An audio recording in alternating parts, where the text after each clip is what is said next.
His relationship with Sylvia Shaw wasn't something that could be explained in a sentence or two. In his mind, she was just a friend, though now she wasn't even that.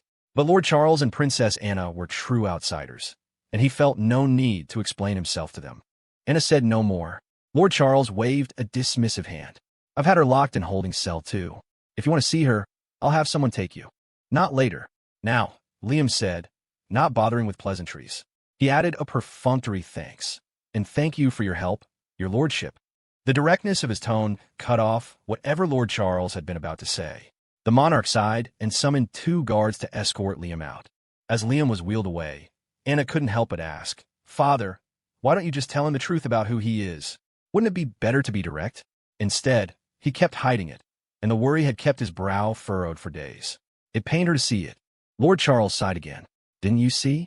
Liam doesn't seem very interested in my stories. Besides, if I just tell him, how is that any different from forcing him to acknowledge me as his grandfather? He fell silent for a long moment, then let out another heavy sigh. It all happened so long ago. I don't want to force him now. Hearing her father's words, Anna nodded in understanding. But, Father, a stalemate isn't a solution either. Do you plan to keep your distance from him forever? If there was a regret, you try to fix it. If you couldn't, you let it go. But she knew her father could never let this go. Lord Charles raised his hands to cover his face, his voice strained. I don't know what to do. The atmosphere in the study grew heavy with silence. A spark ignited in Anna's eyes. Father, I have an idea. I don't know if it will work. What is it? Tell me. Lord Charles sat up straight, his gaze fixed on her. Anna paused, gathering her thoughts. From what I've seen, Liam and Cassandra Thorne are quite close. Perhaps we can approach this through the Thorne family. Charles's eyes widened. Is that so? Yes, Anna confirmed. I saw Cassandra at the hospital a few days ago. She's completely devoted to him. Her people told me they're a couple. A couple? They're already dating. Yes. And didn't Mr. Thorne call Liam his future son-in-law? I was thinking, what if we hosted an engagement party for them, with the royal family as the official host? Her voice trailed off. It was just a sudden thought, and she wasn't sure if it was viable. But Lord Charles's eyes lit up. He clapped his hands together. Of course. The Thornes are vacationing here as well.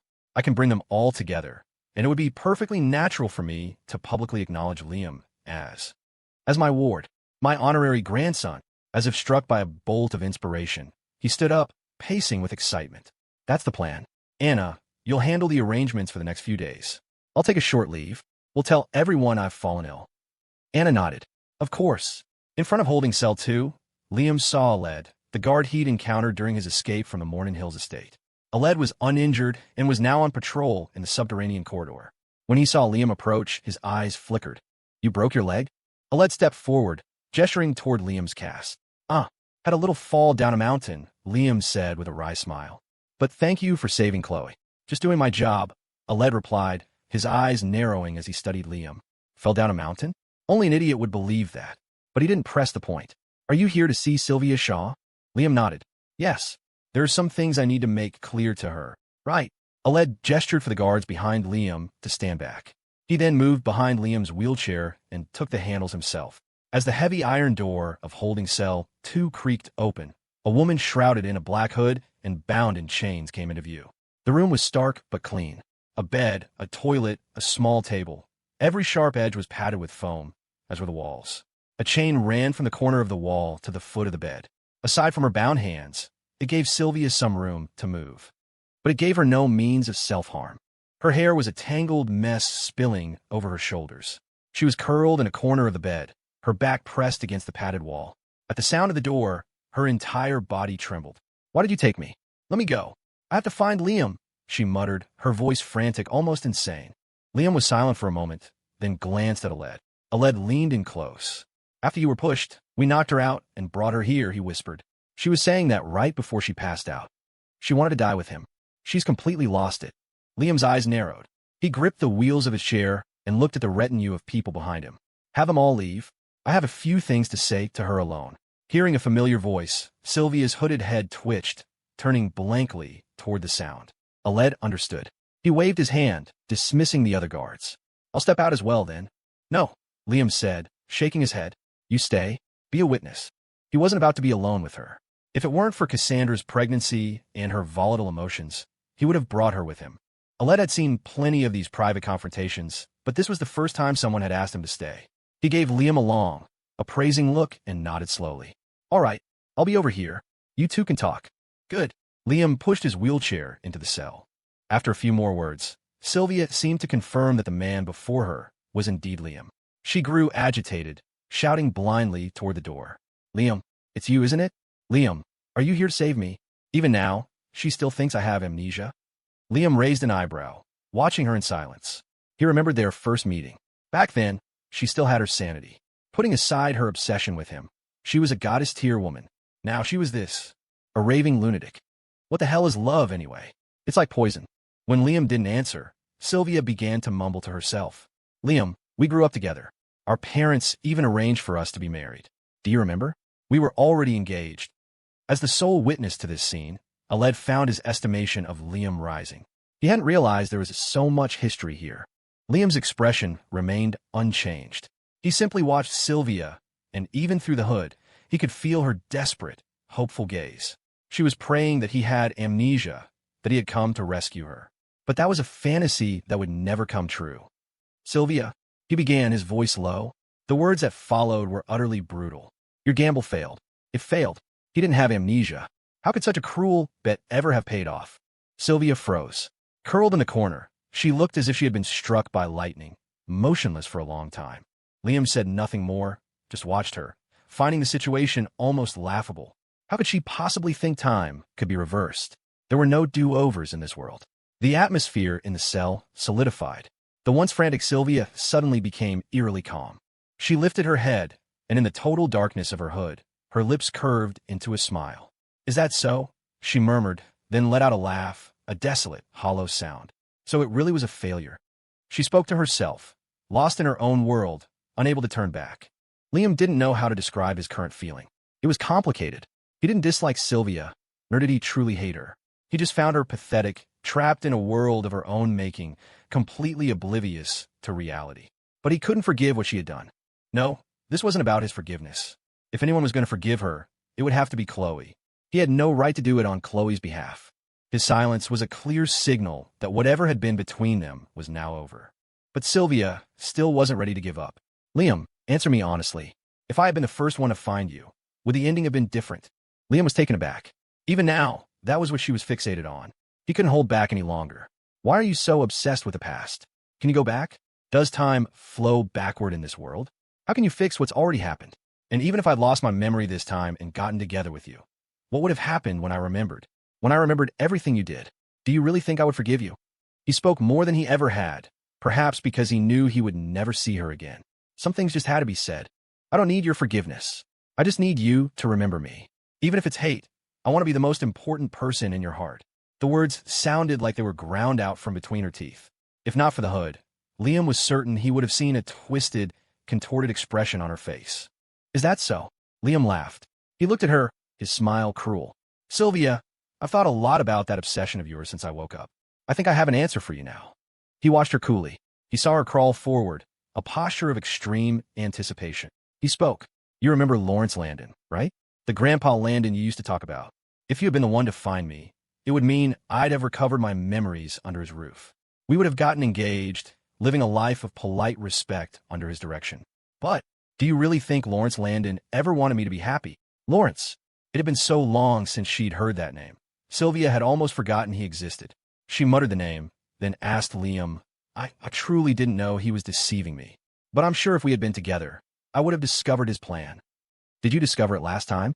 Liam asked with a smirk. Sylvia fell silent. It was true. There were too many uncertainties back then. She had no idea Lawrence was playing such a long game. But why had he done it? Aren't you a child of the Landon family? Why would he want to see you suffer? Why would he cause you trouble? Sylvia blurted out. It was a question that had plagued her for a long time, and it was a question that had plagued Liam, too. Who knows? Liam said with a shrug, his tone indifferent. I don't know him.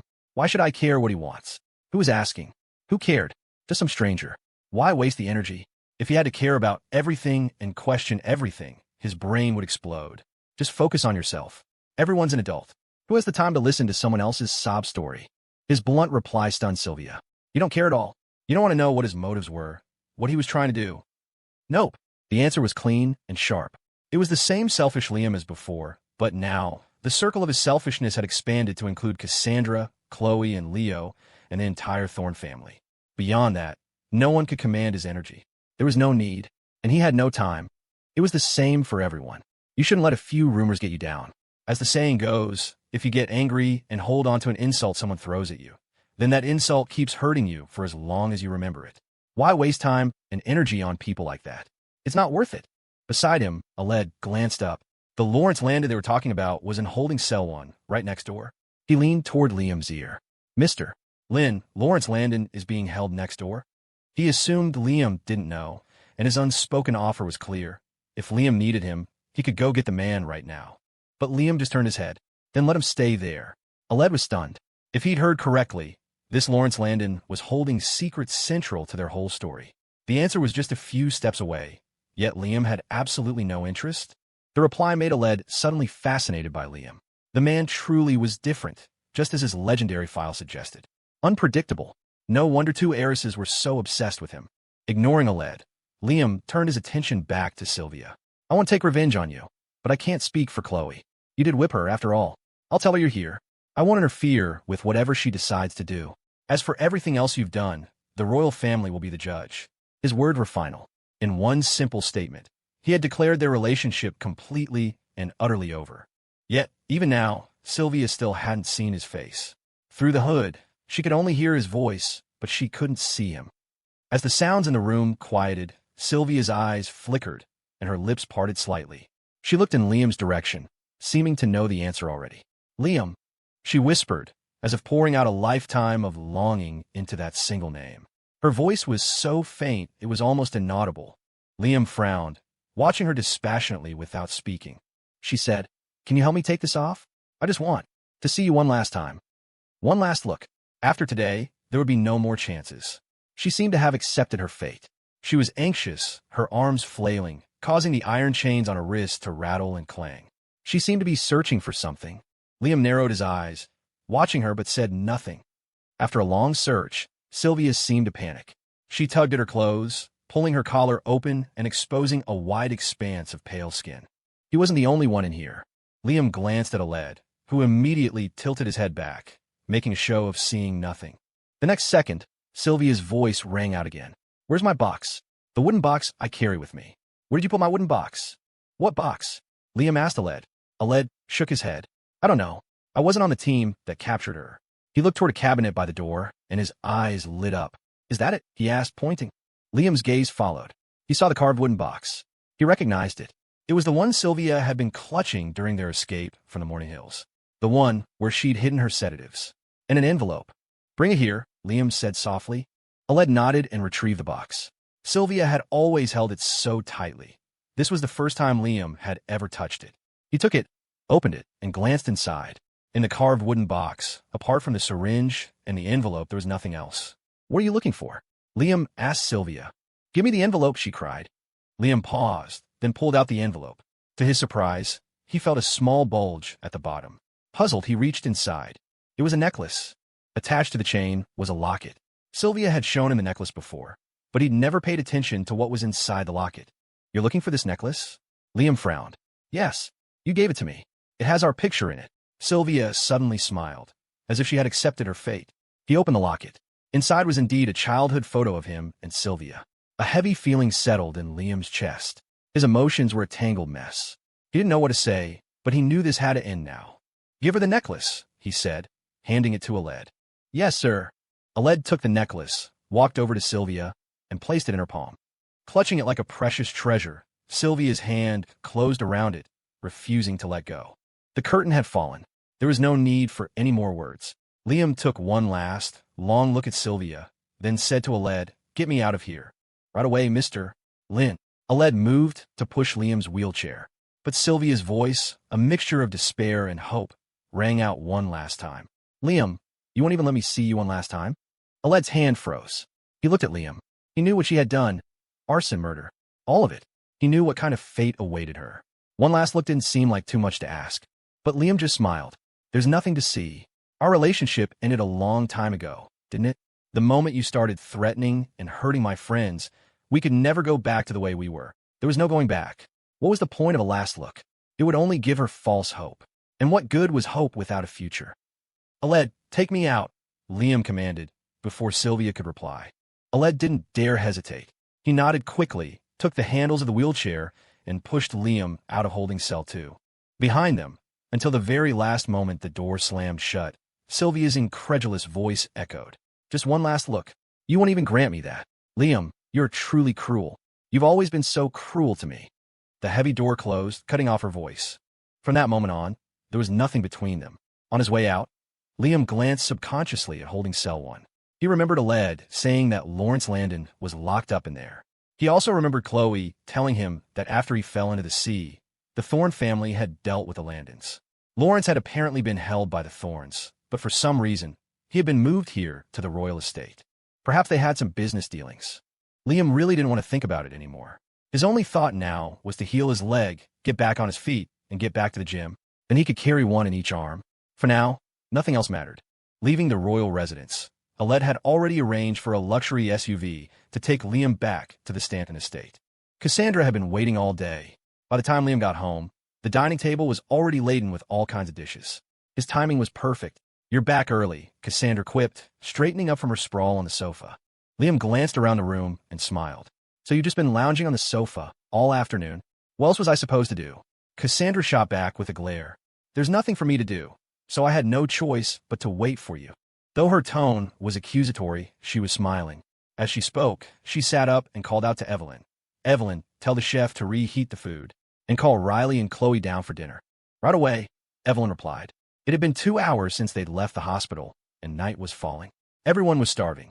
As she hurried off to make the arrangements, Liam, still by the door, rested his hands on the wheels of his chair. You sent everyone away.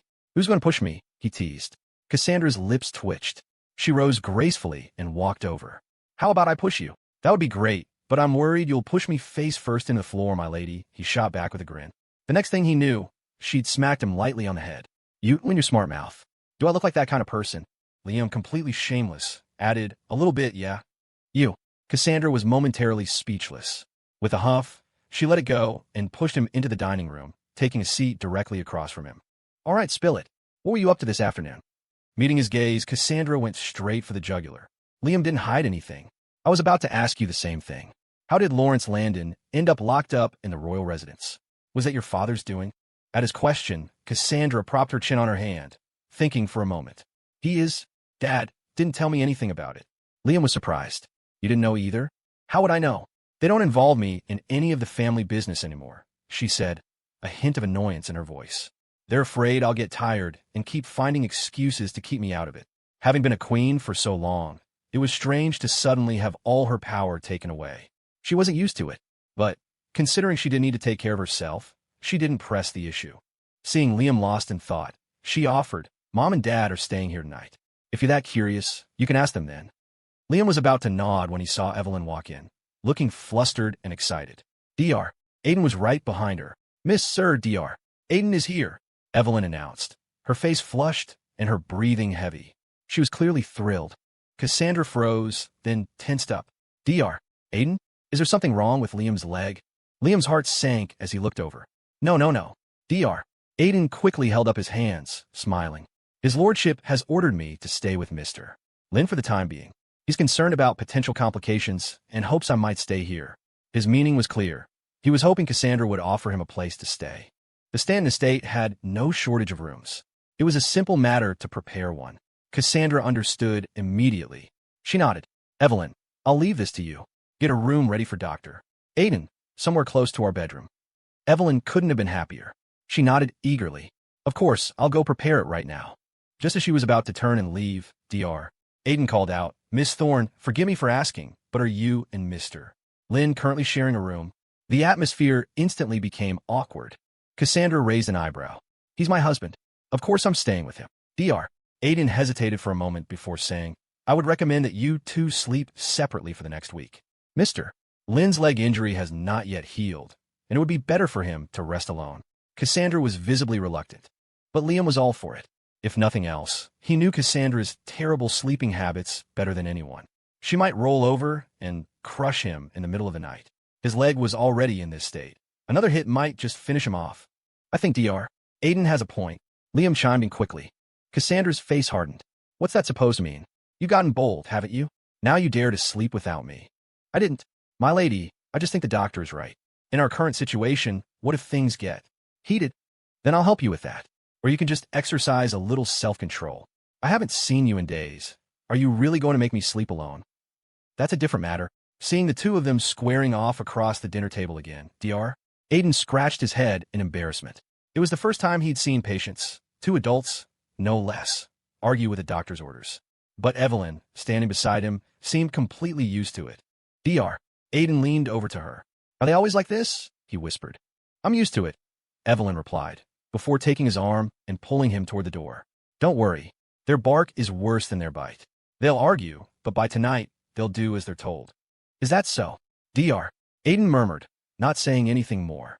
Following Evelyn to a guest room, she opened the door and instructed a maid to clean it. Dr. Aiden, you can stay in this room for now. Mr. Lynn is just across the hall, and I'm on the floor above. If you need anything, you can come find me. Thank you. Dr. Aiden smiled, then glanced down at Evelyn's hand still gripping his arm. Realizing what she was doing, Evelyn quickly let go, scratching her head. Sorry, I didn't even notice. Her cheeks flushed slightly. He was, after all, an older and more distinguished senior from her field. She cleared her throat. Well, I'll leave you to it. If you need anything, just let the staff know. With that, Evelyn scurried out of the room. Watching her retreat as if she were fleeing for her life, Dr. Aiden couldn't help but chuckle. The people here, it seemed, were not exactly conventional. Dinner started promptly at 7 p.m. Cassandra's parents were still at the royal residence, so it was just the younger crowd at the Stanton estate, free from fussy rules. Cassandra, Liam, Riley, Chloe, Leo, Evelyn, and Haley, it was rare for everyone to be together, and now they had Dr. Aiden as well. It was a celebration for Liam's discharge from the hospital, and the atmosphere was lively. Not long after the meal began, Leo raised his glass to Liam with a request. Liam, there's something I need to ask you and Miss Thorne for help with. To Liam, Leo was an old friend. After everything they'd been through, their bond was stronger than a simple friendship. And to Cassandra, Liam's friends were her own. There was no reason to refuse. Leo, just say it, Liam replied easily. As all eyes turned to him, Leo scratched his head in embarrassment, then took a deep breath and forced the words out. I want to learn how to fight. Like combat skills and stuff. Leo's voice was low, almost lost in the lively atmosphere of the room. He was clearly self-conscious. But the moment the words left his mouth, everyone at the table froze. Liam stared at Leo, then his gaze instinctively shifted to Chloe. In that single glance, he understood. Cassandra, however, raised an eyebrow, looking at Leo with genuine surprise. It wasn't a request she had expected. Leo, why do you want to learn that? If you need protection, just say the word to Palmer. He can assign a couple of guys to you, Evelyn said, confused. Haley nodded in agreement. Learning to fight was something you started as a kid. Leo wasn't young anymore. His body was already set. To start learning now would be much harder than for a child. Dr. Aiden didn't understand the context, but seeing everyone else put down their chopsticks, he followed suit as a polite guest. Leo's eyes flickered toward Chloe, and a blush crept up his cheeks, as if he'd had too much to drink. He stammered, No, I know this might be a strange request. Liam, you've helped me before, give me a lot of money. I know I shouldn't be asking for more, but... He fumbled for words. Then his gaze landed on Chloe, and a new resolve hardened his expression. But I don't want to stand by helpless again while someone I care about gets hurt. He gritted his teeth, his voice firm. Like you, Liam, you have a brilliant mind. You always know what to do. Miss Thorne has power and connections. Evelyn has medical skills. Haley can drive. Riley can lighten any mood. And me, compared to all of you, I feel useless. When someone important is in trouble, I can only stand there and panic. There's nothing I can do. I don't want to be like that anymore. This time, he said a lot, his gaze sweeping across the table, acknowledging almost everyone present. Except for Dr. Aiden, nearly everyone had been mentioned. Dr. Aiden raised his eyebrows. He had been around the wealthy before. As a top-tier doctor, he'd had his share of dealings with the upper class, but it was always fraught with backstabbing and power plays, especially between families. But this circle was different. Here, just over this one meal, he saw a harmony that felt like family. This Liam and Cassandra were the heads of that family. To his surprise, he found the atmosphere here quite pleasant. He couldn't deny that what Leo said was true. Liam silently lifted his teacup and took a sip. He didn't speak, but he understood Leo's motivations perfectly. If it had been Cassandra in danger that day, he would have been even more frantic than Leo. After Liam's previous lecture, Cassandra also seemed to grasp Leo's feelings. The powerlessness of watching someone you love get hurt while you could do nothing. She knew that feeling all too well. However, Chloe seized on the one blind spot in the room. Leo, you praised all of them. What about me? What can I do? The tense atmosphere instantly turned awkward. Leo stammered, unable to form a single word. Liam covered his face with his hand, unable to watch. Cassandra shot an amused glance at Chloe, then at Liam.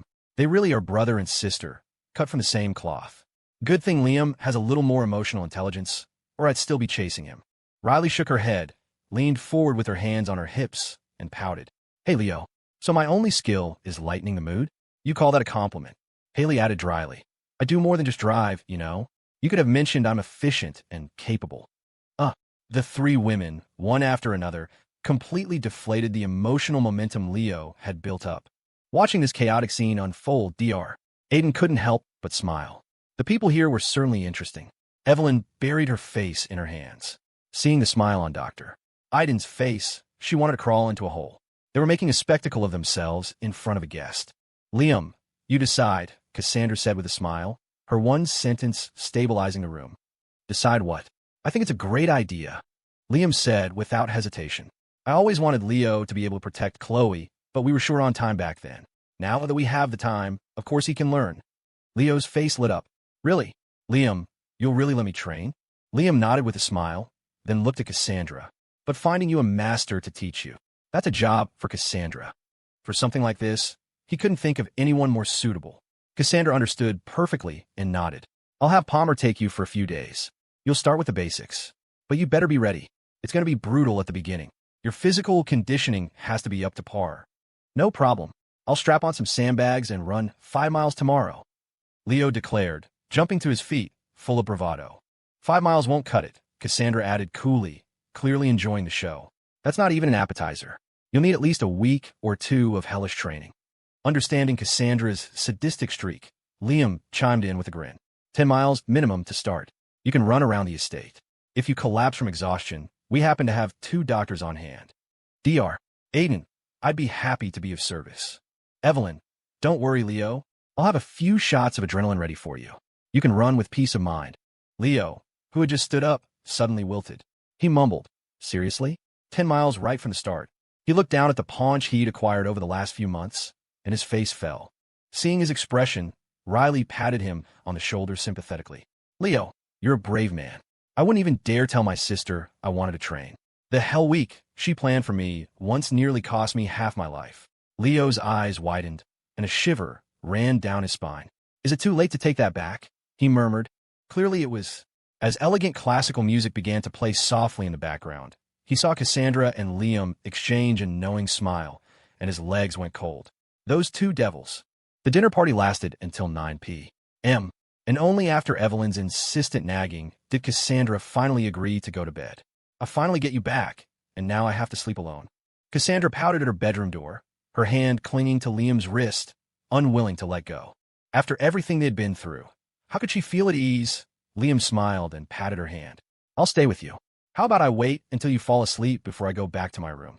Seeing the doting look on his face, the air thick with sweetness, Evelyn sighed silently. She caught Aiden's slightly disapproving glance and quickly shook her head at him. Really? Cassandra's eyes lit up. Of course. My leg is just a surface wound. Your pregnancy is what's most important, he said, then looked at Dr. Aiden. Just staying up a little late won't be a problem, right? Aiden was about to advise proper rest when Evelyn cut in. Staying up for a little while is fine. Just try not to be later than midnight. Okay. Liam nodded with a smile.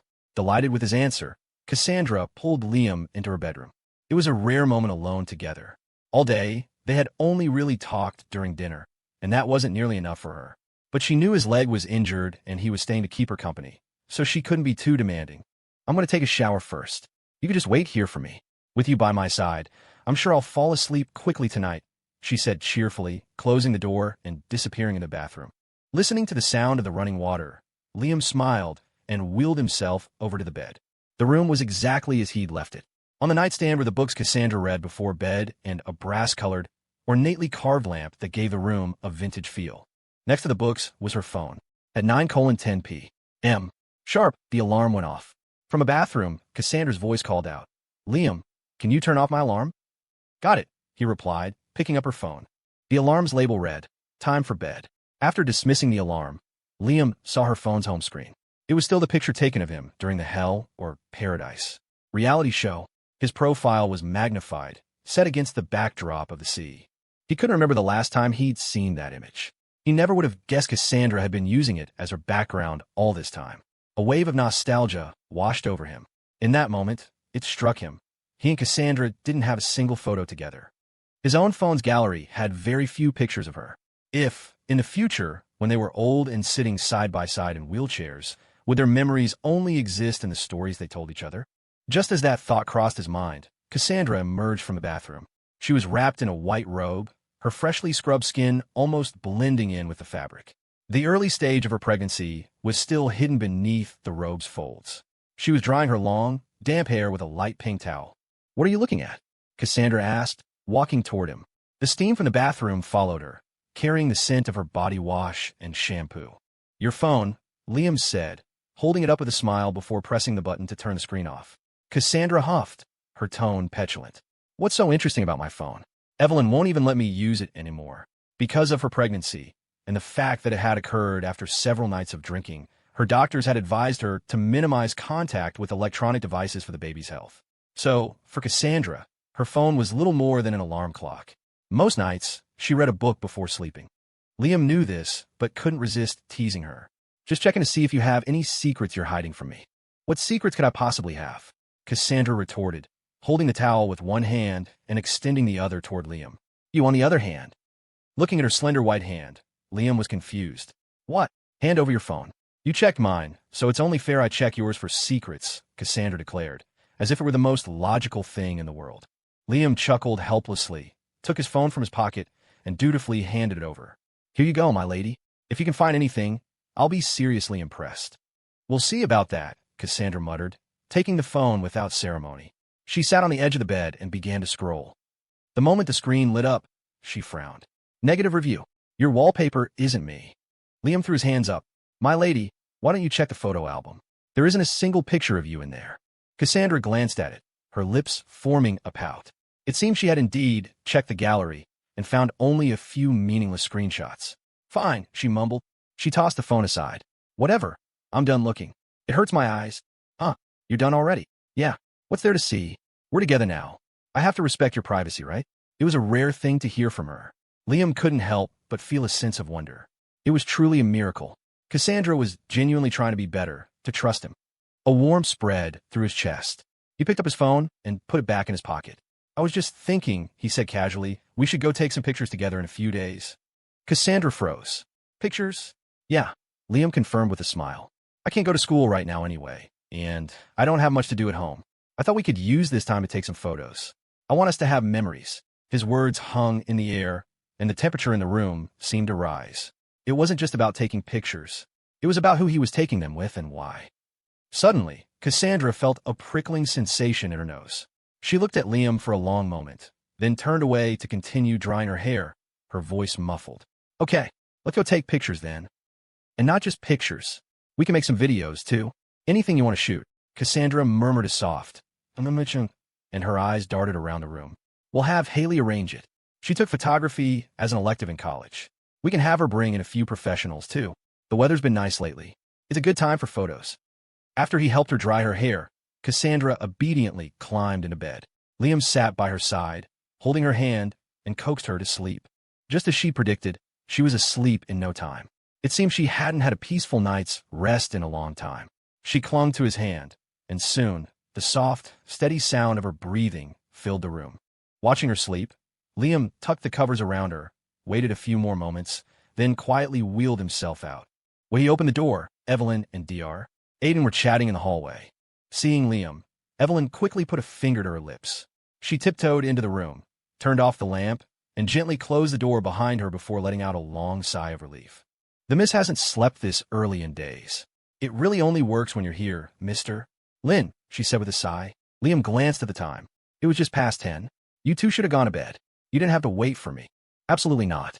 The monarch's orders were to look after you at all times, Dr. Aiden said firmly, shaking his head. His response surprised Liam. Dr. Aiden, with your status, aren't there a lot of patients out there waiting for you? He asked. The implication was clear. I have a doctor here already, and this is just post-op recovery. There's no need for you to be tied to me. Hearing this, Evelyn glanced at Dr. Aiden. She was thinking the same thing. Dr. Aiden seemed surprised that Liam would say such a thing. Most people, even royals and dignitaries, would be desperate to keep a famous doctor by their side for as long as possible, no matter the illness. But Liam almost seemed to be rejecting him. Dr. Aiden's eyes widened slightly. Seeing his unconcealed astonishment, Liam understood. Honestly, I don't really need you to watch over me. Evelyn is an excellent doctor herself. It's just post-operative recovery. You should get back to your work as soon as possible. He knew his own body. His leg was broken. It just needed time to heal. There was no need to tie down a top-tier specialist. Dr. Aiden wasn't like Evelyn. She was a family physician, while he was a doctor for the masses. Liam wasn't some precious mascot that required the royal family's undivided attention. Although Evelyn felt a pang of disappointment, she couldn't deny the truth in what Liam said. At that moment, she couldn't help but look at Liam with renewed respect. She hadn't expected him to have that kind of awareness. Dr. Aiden, however, just smiled and shook his head. No need. To be honest, I haven't had a vacation in a long time. I agreed to come take care of you because the monarch ordered me to, but on the other hand, I'm also taking this opportunity to have a break. During dinner, he had sensed that the atmosphere here was good. Looking after a patient in a manner like this was practically a vacation. By saying this, he was giving Liam a graceful way out, while also showing his respect. For a man who could say what Liam had just said, Dr. Aiden felt a genuine admiration. Is that so? Liam nodded, not pressing the issue. But there was one more thing he didn't understand. Dr. Aiden, I have another question for you. Mr. Lynn, please ask. I want to know why the monarch sent you to watch over me. This was the question that had been baffling Liam. The conversation with the monarch and princess at the royal residence after his discharge. Why would people of their status raise such a private topic as being an adopted son in front of him? If it was just because of the thorns, the possibility seemed too small. The thorns were powerful, but the royal family was not weak. A conflict would benefit no one, but there was no need to curry favor to this extent. Business was business. If a dispute arose, it would be the people below them who suffered. He felt there was more to it than that. As his question hung in the air, Evelyn instinctively looked for an excuse to leave. After years with Cassandra, she had become an expert at reading a room. She knew this was not a conversation for her ears. But just as she was about to make her escape, she heard Dr. Aiden's cheerful reply. Mr. Lynn, I think you'd be better off asking the monarch that question directly. How would I know what he's thinking? Liam looked at him intently and knew he wasn't lying. He nodded. True. I think you're right about that. The slightly convoluted phrasing almost tripped Dr. Aiden up. His brain took a moment to untangle it. Beside them, Evelyn glanced at the time. Mr. Lynn, you should get back to your room and rest. It's getting late. All right. Liam nodded, then glanced out at the large garden. Have Mr. and Mrs. Thorne not returned yet? Evelyn replied. The master and mistress are staying in the rooms prepared for them at the royal residence tonight. They won't be back until tomorrow afternoon. Okay, I understand. Liam wheeled himself toward his room. I'll head back to rest then. But Dr. Aiden, could you give me a hand? Of course. Dr. Aiden nodded and stepped forward to push the wheelchair, guiding Liam into his room. After helping him onto the bed, he said, Well, Mr. Lynn, if you need to use the restroom during the night, just press the bell next to you, and I'll come help. No, you should get some rest too. Liam had almost forgotten about the logistics of going to the bathroom until Dr. Aiden's reminder. He was a grown man. He could control his bladder. It wasn't like he was paralyzed from the waist down. Thank God it's not paralysis. The thought sent a wave of relief through him. Thank God. Fate was still looking out for him. The next morning, with Dr. Aiden's help, Liam successfully completed his morning trip to the bathroom. The moment he left his bedroom, he heard Palmer's voice booming from outside. He was blasting high-energy DJ music for Leo from a large speaker. Chloe stood at the front door, sleepy-eyed and barely awake, stifling a yawn as she greeted him. Morning, brother. Liam's eyes twinkled. Not bad. Chloe was actually up to watch Leo's torture session. It seemed there was real hope for those two. But now wasn't the time for that. He wheeled himself over to her side. Chloe, there's something I need to tell you. Chloe rubbed her eyes and turned to him, confused. What is it, brother? It's about Sylvia Shaw. Liam's gaze hardened as he looked outside. She's being held by the royal family in a subterranean cell. I went to see her yesterday, and made things clear. But what she did to you, I think that's your decision to make. Instantly, the atmosphere grew quiet. Chloe froze, her brow furrowing as she instinctively touched her arm. It was still wrapped in gauze, the bandage covering nearly its entire length. What are you two talking about? Cassandra's voice, laced with displeasure, cut through the air. They both turned to see her walking towards them, her expression dark. Liam froze. He'd been so engrossed in his conversation with Chloe that he hadn't noticed Cassandra approaching. Had she heard everything? Nothing. Chloe reacted instantly, running over to Cassandra's side with a bright, innocent smile. Sister-in-law, I was just telling my brother about visiting home. My grandparents and my mom are back there, and I haven't seen them in so long. I really miss them. At that, the tension in Cassandra's brow eased. She glanced at Liam, her voice cool. If you want to go back, then go. I don't have much to do during this time anyway. I might as well go with you. Chloe was taken aback. Huh? You're coming with us too, sister-in-law? What? Am I not welcome? Cassandra replied, shooting a pointed look at Liam. Of course you are. Chloe quickly backtracked. I couldn't be happier. If you come with us, that would be wonderful. My grandparents would be thrilled. Humph. Cassandra lifted her chin, her gaze fixed on Liam. Why didn't you come wake me when you got up? She grumbled. You're pregnant. You need your rest. Why would I wake you? Isn't it better to let you sleep in? Liam answered with a smile. His words seemed to placate her. She yawned. Then have Evelyn make the arrangements. We'll leave tomorrow. Tomorrow? That's soon. Not just Chloe, but Liam was surprised as well. Yes. The sooner we go, the sooner we can put this matter to rest, Cassandra said. It was obvious whose matter she was referring to. All right, Chloe, you and Leo should request a few days off from school. We'll all go back together. It's been a while since I've been back in the country. Liam agreed quickly, knowing Cassandra was impulsive and hated dragging things out. Chloe nodded. Okay, the day after tomorrow is the weekend anyway, so Leo and I only need to take 2 days off, and so it was settled.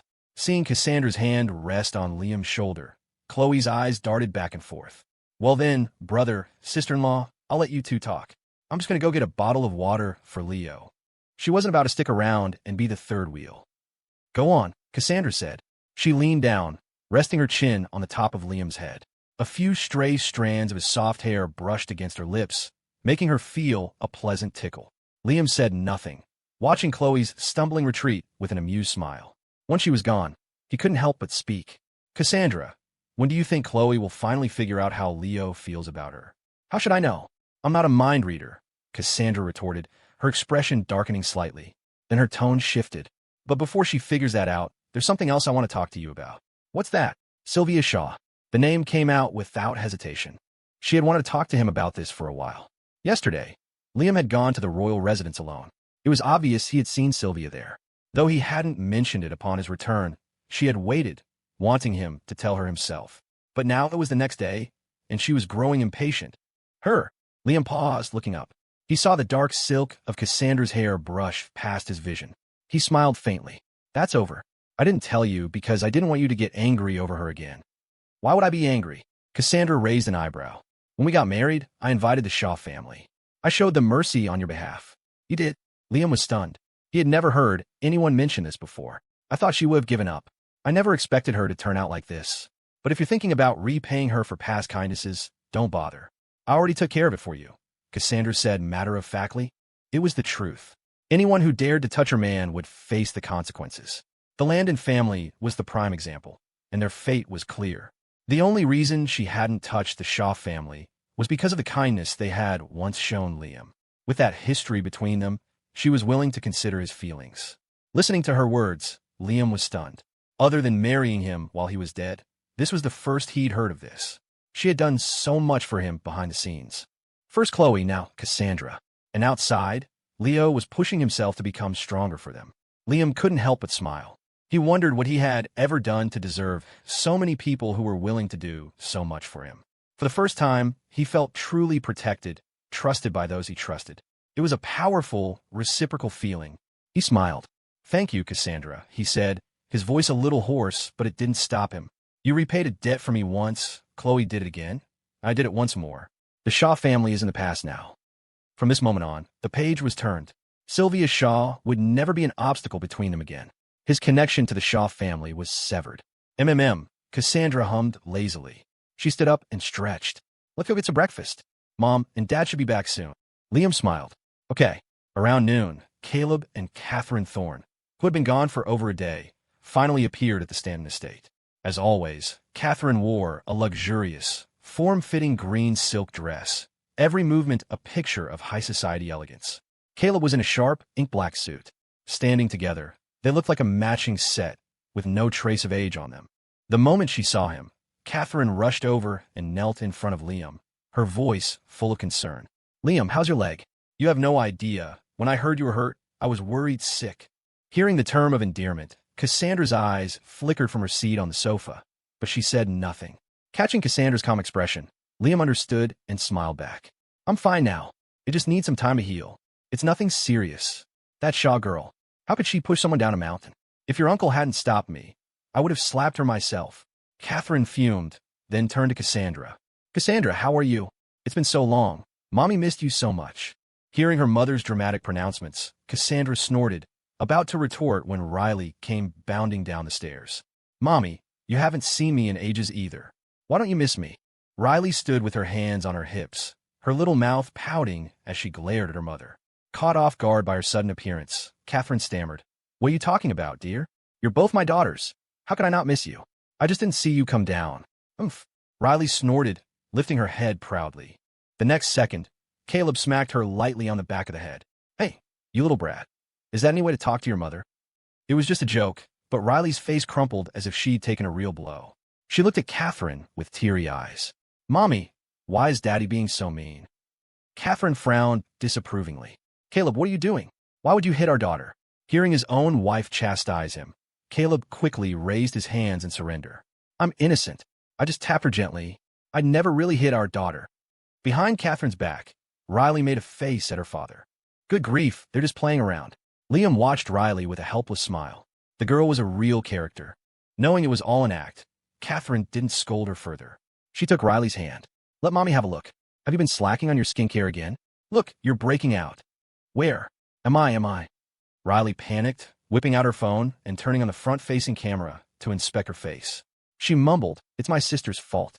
She never lets me go out. I don't even get any sun, and she feeds me all this rich food. Of course I'm breaking out."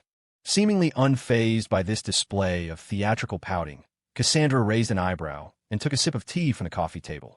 Catherine cradled Riley's face with a look of pure sympathy. "You can't blame your sister. We're not at home. She's just worried something might happen to you." She took Riley's hand. "Come on, Mommy will take you for a spa day. We'll give your face a good treatment." Watching the two of them start to chatter, Caleb walked straight over to Liam. "Liam, I need to talk to you about something." "Alone?" Liam glanced at Cassandra, who showed no reaction, seemingly giving her tacit approval. He nodded. "All right, should we go to the bedroom?" "Yes."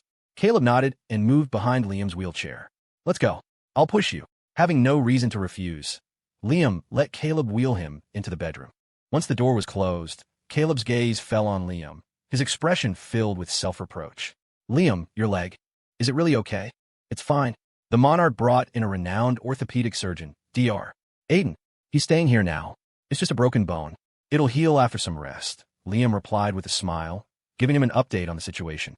Caleb visibly relaxed, his relief palpable. He looked at Liam with an apologetic expression and sat down on the sofa across from him. "This whole thing was my fault. You trusted me, and I failed to protect you. You got hurt because of me. It's my responsibility." Liam was surprised that Caleb was taking the blame, but it only proved how much he valued him, how much he truly considered him family. "It's all right, Uncle," Liam said quickly. "This had nothing to do with you. I honestly didn't expect Sylvia to go that far. But it's all in the past now. I just need to focus on healing my leg. No one is to blame." Caleb looked at Liam with deep gratitude. He knew that after what had happened in the past, Cassandra's trust in him and his wife was already thin. Now, for something this major to happen on his watch, Liam, his future son-in-law, had confided in him, and yet he had failed to protect him, and had even deceived Cassandra. For days, he had been thinking of how to make it up to him. But hearing these words, he felt he hadn't misjudged the young man. Liam's character was beyond reproach. "You're right. No one is to blame," Caleb said, relieved. He looked at Liam. "So, Liam, have you thought about when you and Cassandra will have another wedding?" "Huh." Liam was stunned.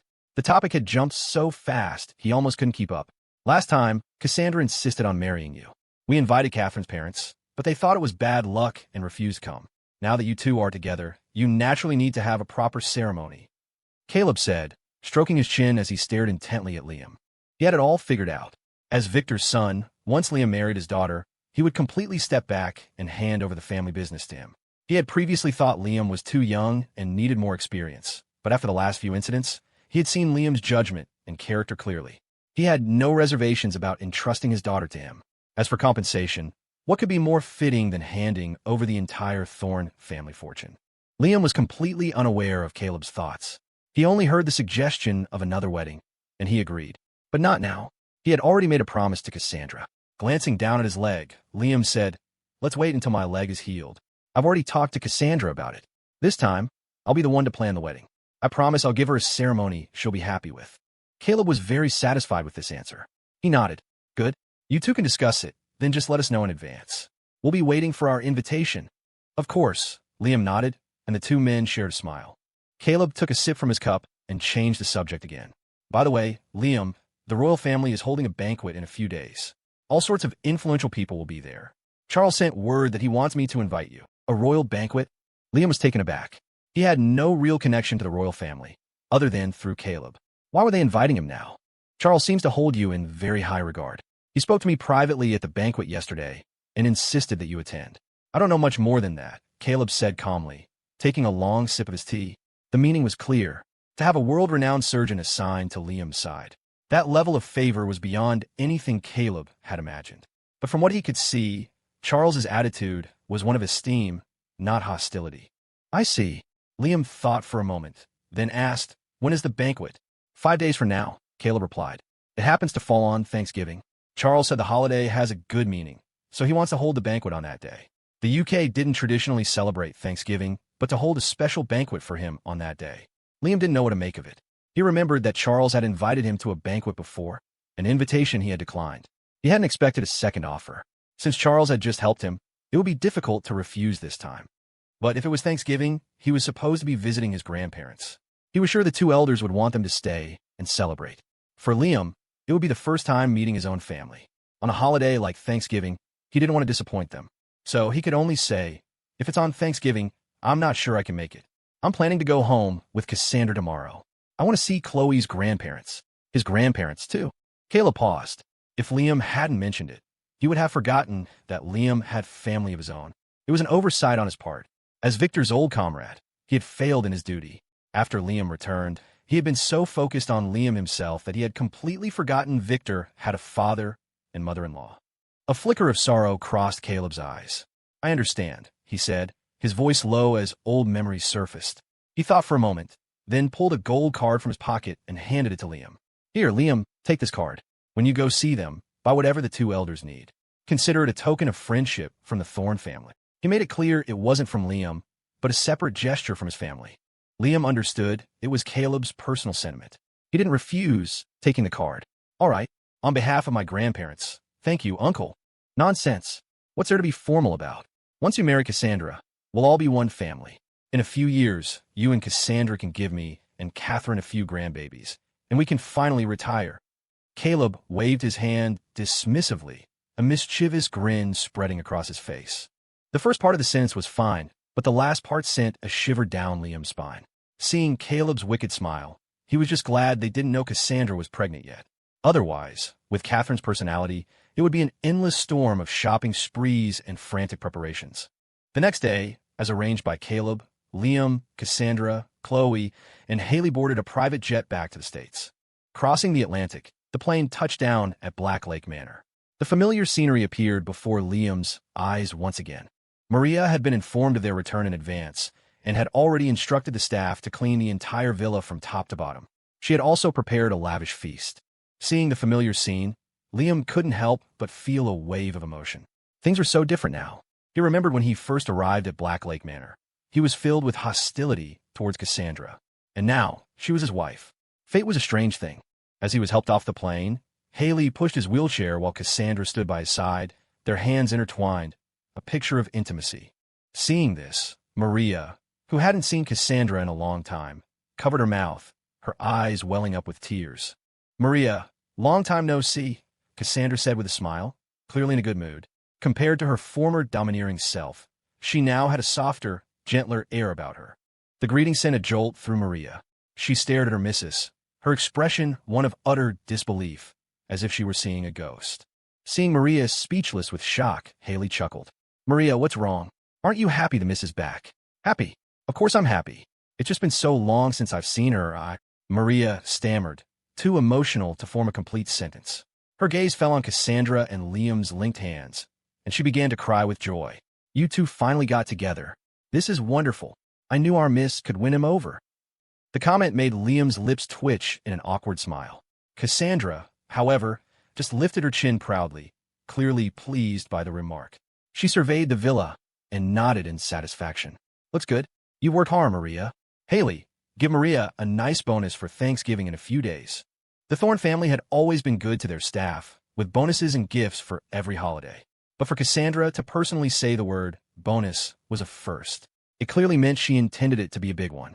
Haley suddenly felt a pang of jealousy.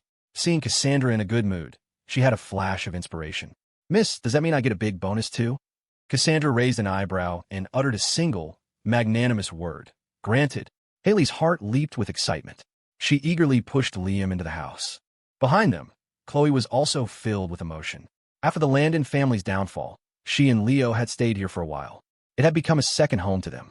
Now, returning again, the sense of familiarity was overwhelming. Sister-in-law, am I staying in my old room? Chloe asked, trailing behind Cassandra. Whatever you want. Just let Maria know if you need anything, Cassandra said with a stretch, then looked at Liam. When are you two planning to head over? After lunch?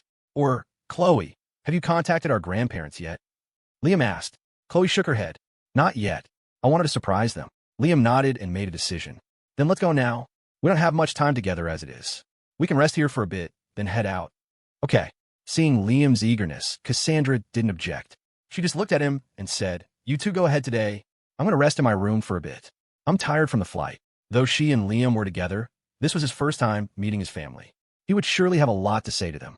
She didn't want to intrude on their reunion. Her sudden words made Liam pause. He stared at her, instantly understanding the meaning behind them. He smiled and patted her hand. All right, Chloe and I will go today. Tomorrow, I'll come back and get you. I'll bring you to meet my family. Bring you to meet my family. It was more moving than any love poem. Staring into Liam's earnest face, Cassandra's heart skipped a beat. She crossed her arms, feigning arrogance, and sniffed. Then I'll be waiting for you at home. Under Maria's direction, they had only eaten a few desserts. Cassandra, who hadn't been hungry to begin with, took a few polite bites before heading to her room to rest. Haley pulled the luxury SUV around, ready to take Liam and Chloe to Boston. The ride was quiet. Chloe's mood was a tangled mess of excitement and overwhelming emotion. So much had happened to her since she'd left this place. The silence in the car was thick enough to touch. Liam watched her as she stared out the window, her gaze lost in the passing scenery. What's on your mind? He asked softly. Chloe started, turning to him with a dazed look. She sighed. Just thinking about when I first left. She turned back to the window, a nostalgic haze in her eyes. I used to wonder what it would be like when I came back. Ever since I graduated college, I always imagined I'd be some kind of boss, savvy businesswoman, you know? The type who has it all together. I'd roll back into town, see Grandpa and Grandma, and move them into the city with our mom. We'd all be together, happy every single day. As she spoke, her nose began to prickle, and her eyes reddened against her will. Listening to her, Liam felt a pang of empathy. It was true. For most people, that was the dream, a simple, happy life with family. He'd once wanted the same thing. But time had a way of changing things, showing him a world he'd never imagined. He understood her feelings. As an ordinary person, all you really wanted was to make your family proud. A glint appeared in his eyes. He smiled. You still can, you know? Huh. Chloe turned, confused. I mean, if you want that kind of grand entrance, I can have Haley arrange it. We can hire a few people. Maybe a marching band? What do you think? Liam suggested. No. Chloe waved her hands frantically. Absolutely not. I only have this chance because of you and Cassandra. Besides, this trip is about you, Brother Liam. I can't steal your thunder. We're family. It's not about stealing anyone's thunder, Liam said with a gentle smile. How could it be? In their grandparents' eyes, both he and Chloe were the main characters. It was the same for every family in the world. Still, no, she insisted. You've been away for so long. They're going to be so excited to see you. You're my rock, Brother Liam. You're irreplaceable. Everyone is irreplaceable to someone, Liam thought. For a fleeting moment, Cassandra's face flashed in his mind. He glanced out the window, deliberately changing the subject. It's a shame Leo couldn't make it. At the mention of Leo's name, Chloe's expression fell, and her voice grew quiet.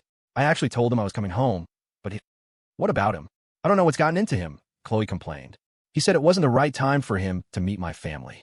Said he wanted to wait until he was more successful before he came back with me. Seeing Chloe's genuine confusion, Liam fell silent. Did all lovers lose themselves in the haze of their own emotions? Leo's message couldn't have been more obvious, yet Chloe had missed it completely. Liam raised an eyebrow, studying her face.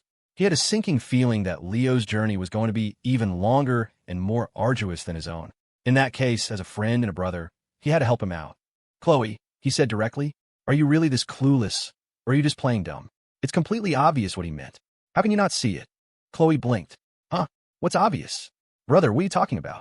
Liam sighed, shaking his head in mock despair. From the driver's seat, Haley, who had been listening quietly, couldn't hold it in any longer. Chloe, Leo likes you. Can't you see that? Chloe froze, her world screeching to a halt. She slowly turned her head to look in the rearview mirror, where Haley's exasperated face was reflected. Her voice was strained. Wait, likes me? Haley, are you saying Leo likes me? She was practically trembling, completely unable to process the idea. Yes, Haley exclaimed. We can all see it. He's been into you for ages. Why else do you think he asked Cassandra and Liam to teach him how to fight? When you were kidnapped, Liam wouldn't let him come back to the manor, and he was so frantic he just paced around the hotel lobby all day. He nearly blew up my phone calling to ask how you were. Like a dam breaking, Haley finally let out all the words she'd been holding back. Liam remained quiet, watching Chloe calmly. Chloe's eyes were wide, her face a mask of utter disbelief. But she stammered, unable to form a complete sentence. Her voice trailed off into a weak whisper. But how is that possible? Haley looked like she was about to lose her mind. How is it not possible? Just think about what he said. He's more nervous about meeting your parents than you are. What is that if not love? Chloe was stunned into silence, a statue in the back seat. Liam's tone was softer than Haley's. He smiled at her gently. Chloe, is it possible you don't have feelings for him? That's okay, you know. It's his business if he likes you. If you don't feel the same way, you don't have to force anything. Just let things happen naturally. At that, Chloe whipped her head around, her voice suddenly urgent. No, that's not it. I do not like him. She abruptly looked down, her cheeks flushing a deep red, the color of a ripe apple, a blush that spread all the way to the tips of her ears. Seeing this, Liam knew. Haley, too, understood, and a small, knowing smile played on her lips as she looked down. Liam said no more. The rest of the drive was peaceful. Chloe stared out the window, her thoughts a million miles away. But the blush on her cheeks never faded, as if it had been painted there, making her look exceptionally sweet. After about 2 hours, they finally reached the P13.She neighborhood in Quincy. The single asphalt road connecting the neighborhood to the main highway rarely saw luxury SUVs, so their arrival immediately drew a crowd of onlookers. A group of old-timers, finished with their lunch and afternoon naps, were gossiping at the edge of the neighborhood, all of them speculating about which family's kid had made it big and come home. Following Chloe's directions, Haley parked the car in front of a simple 2-story house. Chloe pushed open the large iron gate to the yard. The whole space was immaculate, but different from the last time Liam had been here. In a corner, a big yellow dog was tied up near 3 large roosters. Seeing people arrive, the dog immediately started barking its head off, but no one came out of the house. Chloe walked in like she owned the place, put her hands on her hips, and scolded the dog. Hey you, what are you barking for? I'm your little mistress. You better be nice to me, or I'll have Grandpa and Grandma punish you with no treats for a day. The dog didn't back down, just barked louder. Chloe bared her teeth, putting on a show of mock threats. Watching the scene, Liam couldn't help but laugh. She was the same as ever, full of childish energy. Mr. Lynn, should I just wait in the car? Haley asked, rolling down her window. Liam nodded. Yes, stay here for now. Come join us for dinner later. Okay. Haley nodded back, rolling the window up but leaving a small crack. Liam looked around the house, but still, no one came out. He turned to Chloe. Where are Grandpa and Grandma? Chloe, still arguing with the dog, looked up from her phone. They should be at the factory this time of day. It's not far. Want to walk over and see? Hold on, Liam said, stopping her as she moved toward a moped parked nearby. Let's go buy some groceries first. It's almost time for dinner. We can cook and have it ready for when they get back. Okay, people eat early around here, Chloe agreed. For convenience, she still wheeled the moped out. Haley, what do you want to eat? I'm going out to get groceries, she shouted toward the SUV before leaving. Haley, who had been scrolling on her phone, jolted upright and quickly rolled down the window. She saw the moped Chloe was pushing and her mouth twitched. Chloe, maybe we should just drive? You can't carry much on that thing. Liam thought for a moment. She had a point. It had been a long time since he'd been back. He couldn't show up empty-handed. I haven't ridden a scooter in ages, Chloe insisted, shaking her head and hopping onto the seat. You guys don't get it. I want to ride this. To be honest, Liam, who also hadn't ridden one in years, felt a pang of envy. After living a life of luxury, all you wanted was a taste of nostalgia. But with his leg, it was impossible. All right, here's the plan, Liam said. Haley, you drive. Let Chloe ride the scooter. We'll meet at the farmer's market in Quincy. Haley didn't understand, but she didn't object. Okay, she said. The two parties set off. Chloe's riding skills were solid. Even on a stretch of dirt road, she kept her balance perfectly. Several villagers saw her, and word spread quickly. As the factory owner's granddaughter who had grown up in the village, Chloe's appearance became the talk of the town. The news soon reached the factory. George-Sia was just sitting down for a cup of tea when one of the village kids ran in, grinning. Grandpa-Sia, Chloe's back. Chloe's back. George shot up, hastily putting down his teacup. Martha-Sia, who was in the back kitchen preparing the communal meal, heard the commotion and rushed out. Honey, Chloe's back? Chloe just rode out on her scooter, the child said happily.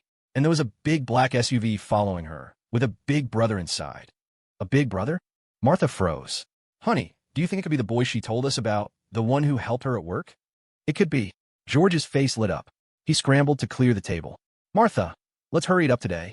The kids are probably out buying groceries to make us a celebratory feast. In their world, a feast like that meant only one thing, a joyous occasion. Based on what Chloe had told them last time, George and Martha had been thinking about it ever since. This was it. The two kids were finally getting engaged. The two of them could barely contain their excitement. Martha rubbed her hands together. Okay, I haven't put the rice on yet. We won't cook today. We'll eat at home when we get back. Right. And you tell everyone to come over to our house for a party tomorrow. George was ecstatic. Chloe's marriage had been a huge weight on their minds, and now it was about to be settled. How could they not be happy? With that thought, he pulled a lollipop from his pocket and handed it to the little messenger. At the Quincy farmer's market, since it was Thanksgiving, the shops were all decked out with holiday gift boxes, creating a festive, bustling atmosphere. Seeing such a familiar scene, Liam was filled with emotion. He remembered his college days, when supermarkets would be filled with the same displays, with owners blaring advertisements from loudspeakers. It was a kind of boisterous energy unique to American holidays. Thankfully, it wasn't a weekend, so the market wasn't too crowded. What should we get? Haley asked, hopping out of the car and pulling off her sunglasses as Chloe approached. After being helped out of the car, Liam looked around.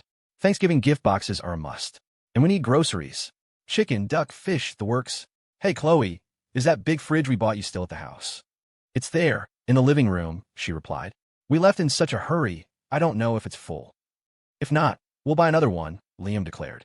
See what else the house needs, or what Grandpa and Grandma might want. We'll get it all. Today was a day for spending. As for moving his grandparents out of the village, he'd have to ask their opinion first. Many older people were used to their homes and didn't want to move. Okay, Chloe nodded and began to shop seriously. They avoided overly sugary gifts. Most of the people in the village were middle-aged or older, so besides some festive pies, they bought powdered milk, health supplements, and all kinds of fruits and nuts. They bought a little of everything, and soon the SUV was more than half full. Things are so much cheaper here, Haley remarked, carrying several large bags as she watched Liam pay. In New York, all this would cost at least $300 or $400. It's not bad, Chloe chimed in, though it's more expensive than when I was a kid. This box of apples is $80 now. Back then, you couldn't give them away for $50. Liam smiled and pointed toward the market stalls. Okay, Haley and I'll go pick out some meat and vegetables and buy some eggs. Chloe, you go to that clothing store over there and buy Grandpa and Grandma some new clothes. Full outfits and get a few sets. Okay, Chloe agreed.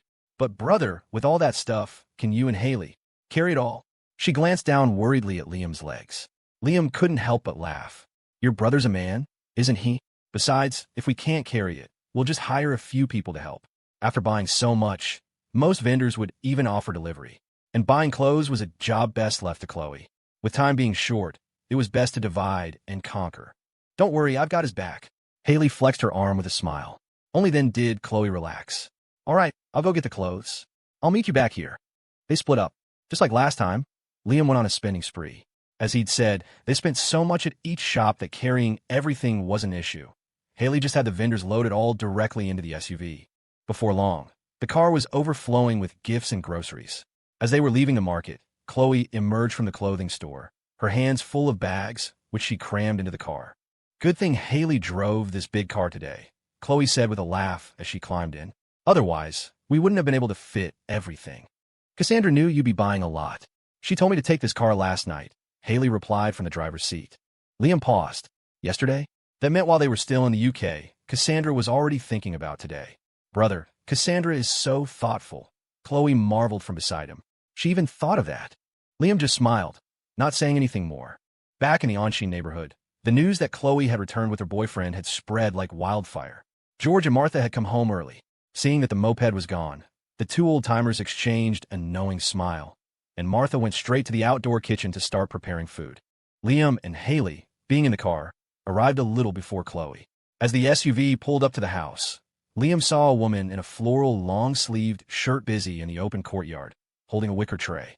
When she saw their car stop, she rushed inside to get her husband. Haley opened the car door, set down the ramp, and helped Liam into his wheelchair. In the yard, George and Martha rushed out and froze, staring at the boy in the wheelchair and the exceptionally elegant woman beside him. More than anything, there was something about Liam's eyes and the set of his brows that felt eerily familiar, as if they had seen him somewhere before. They exchanged a bewildered look. You are? George finally stammered. The luxury SUV. This had to be the one the village was buzzing about. But wasn't the boy supposed to be driving, bringing Chloe home? Why was there another woman with him? Martha was completely confused. It was obvious these were the grandparents Chloe had told him so much about. Liam didn't rush the family reunion. He introduced himself. Sir, ma'am, my name is Liam. I'm Chloe's colleague. Since Chloe wasn't back yet, he figured this was the most appropriate identity. It would make explaining things easier later. Martha immediately understood. She discreetly nudged George with her elbow and whispered, "What did I tell you? Honey, this is the boy Chloe was talking about." But the woman standing next to Liam was undeniably stunning, and her presence was powerful. George frowned. What was going on? The two kids come home to announce their engagement, and the man brings another woman with him? And his legs. He could get an explanation for the rest later. George decided to cut to the chase. Son, your legs are? He wasn't disabled, was he? They had raised their granddaughter with so much love and care. Although Liam was handsome, marrying a disabled man, that was a bit much. As they were worrying, Liam, who had rarely been the focus of such direct familial concern, was stunned by the simple word, son. He had always known he had to rely on himself. But now, that one simple word shattered his defenses. His eyes reddened slightly. He was about to explain when he heard Chloe's loud voice from a distance. What you all doing gathered in front of my house? Go on, go home and eat. We've got a big celebration tonight. Chloe yelled, riding up on her little scooter, her eyes bright with excitement as she addressed the crowd of onlookers.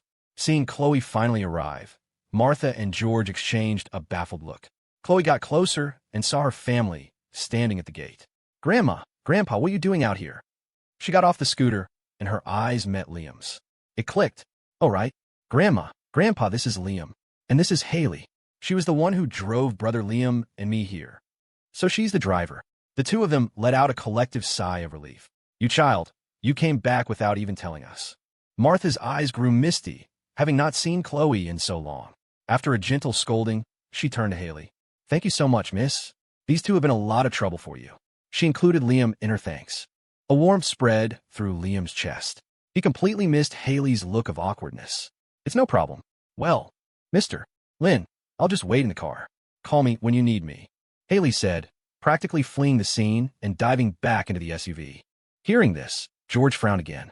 This man clearly had the means to hire a personal driver. He hoped his granddaughter hadn't been tricked. Before he could get an explanation, George didn't want to jump to conclusions. I wanted to surprise you. Chloe grinned. All right, we bought so much stuff. I got you both several new outfits. Why buy so much? Your grandpa and I are here at home, and we still haven't finished what you bought last time. Martha's eyes were full of love for Chloe as she smiled dotingly. Chloe wanted to say more, but George, eager for an explanation, glanced at the crowd of onlookers. Let's talk inside. Too many eyes and ears out here. He looked at Liam again, as if trying to figure out how he would get inside. Chloe nodded. Right, I almost forgot. Brother Liam, let me push you inside. Let's go in and talk. She took hold of Liam's wheelchair handles and began to push him into the yard. The courtyard gate was closed, and the small group entered the living room. Martha had just pulled over a stool when she said hastily, "You all chat to have rice on the stove? I'll go check on it." Before Liam or Chloe could stop her, she scurried out of the room. Liam had been worried, thinking he should take his grandparents for a medical checkup to ease his mind. But seeing them so full of life, he felt a wave of relief. George sat on the sofa, his eyes fixed on Liam. Outside, a quick glance had made Liam seem familiar. Now, sitting across from him, the familiarity was even stronger, especially around his eyes. But his main concern was the relationship between the two young people. So he started with Liam's legs. While Chloe was pouring tea, he looked at Liam and asked, "Son, about your legs?" "I broke them in an accident a while back. Just need to take it easy in the wheelchair for a bit," Liam answered vaguely. The real story was too complicated and would only cause them to worry. "Oh." George let out a long, audible sigh of relief. Thank God he wasn't a cripple. If he were, George would have had to put him through some serious tests. With that worry settled, George naturally brought up the previous topic. "Chloe told us about you. The girl is grown up now. Can't keep things to herself. But I think you seem like a fine young man." "Of course he is. My brother Liam is the best person in the world." Chloe, taking a sip of water, chimed in enthusiastically, completely missing the subtext. Her words, however, made Liam's mouth twitch. His grandfather. He hadn't misunderstood something, had he? He was about to speak up and explain, but George's next words made him freeze. "Well, today counts as meeting the parents. Chloe had a tough childhood, but things are better now. Liam, you seem like a good kid. When can you have your parents come over so our two families can meet and discuss your wedding?" Liam was dumbfounded. Chloe, who had just taken a huge gulp of water, nearly choked. She couldn't hold it in, spraying a mouthful of water all over George's shirt. George frowned, patting the water stains on his clothes, but he wasn't angry. He even smiled. "You silly girl. Your grandma and I aren't that old-fashioned. Your mother is in a care facility, so of course we'll handle this. But don't worry, we won't embarrass you. Your grandpa is a factory owner, after all." He said this, of course, to give his granddaughter some standing. She was a girl from a fractured family, and he worried she would be mistreated after getting married. But was that the real issue here? Liam looked at Chloe in disbelief, his eyes screaming, "What on earth did you tell them?" Chloe's expression was frozen. She swallowed hard, her eyes full of apology. "Grandpa, she stammered, unable to get the next words out. Thinking his granddaughter was just shy, George chuckled. "What's there to be shy about? You brought him home, didn't you?" "No." Chloe's mouth opened and closed a few times. She couldn't take it anymore. She said seriously, "Grandpa, he's my brother. Don't be shy. No matter what, we've had your wedding fund ready for a long time. Didn't I tell you? That money the Landon family sent, What did you just say?" George was still rambling when the words finally registered. He stared blankly at Chloe. Liam was speechless. At this point, silence was his only option. Chloe couldn't hold it in any longer. Her face flushed. She yelled, Liam, he's my biological brother. His last name is Lin." As her voice fell, George was completely frozen.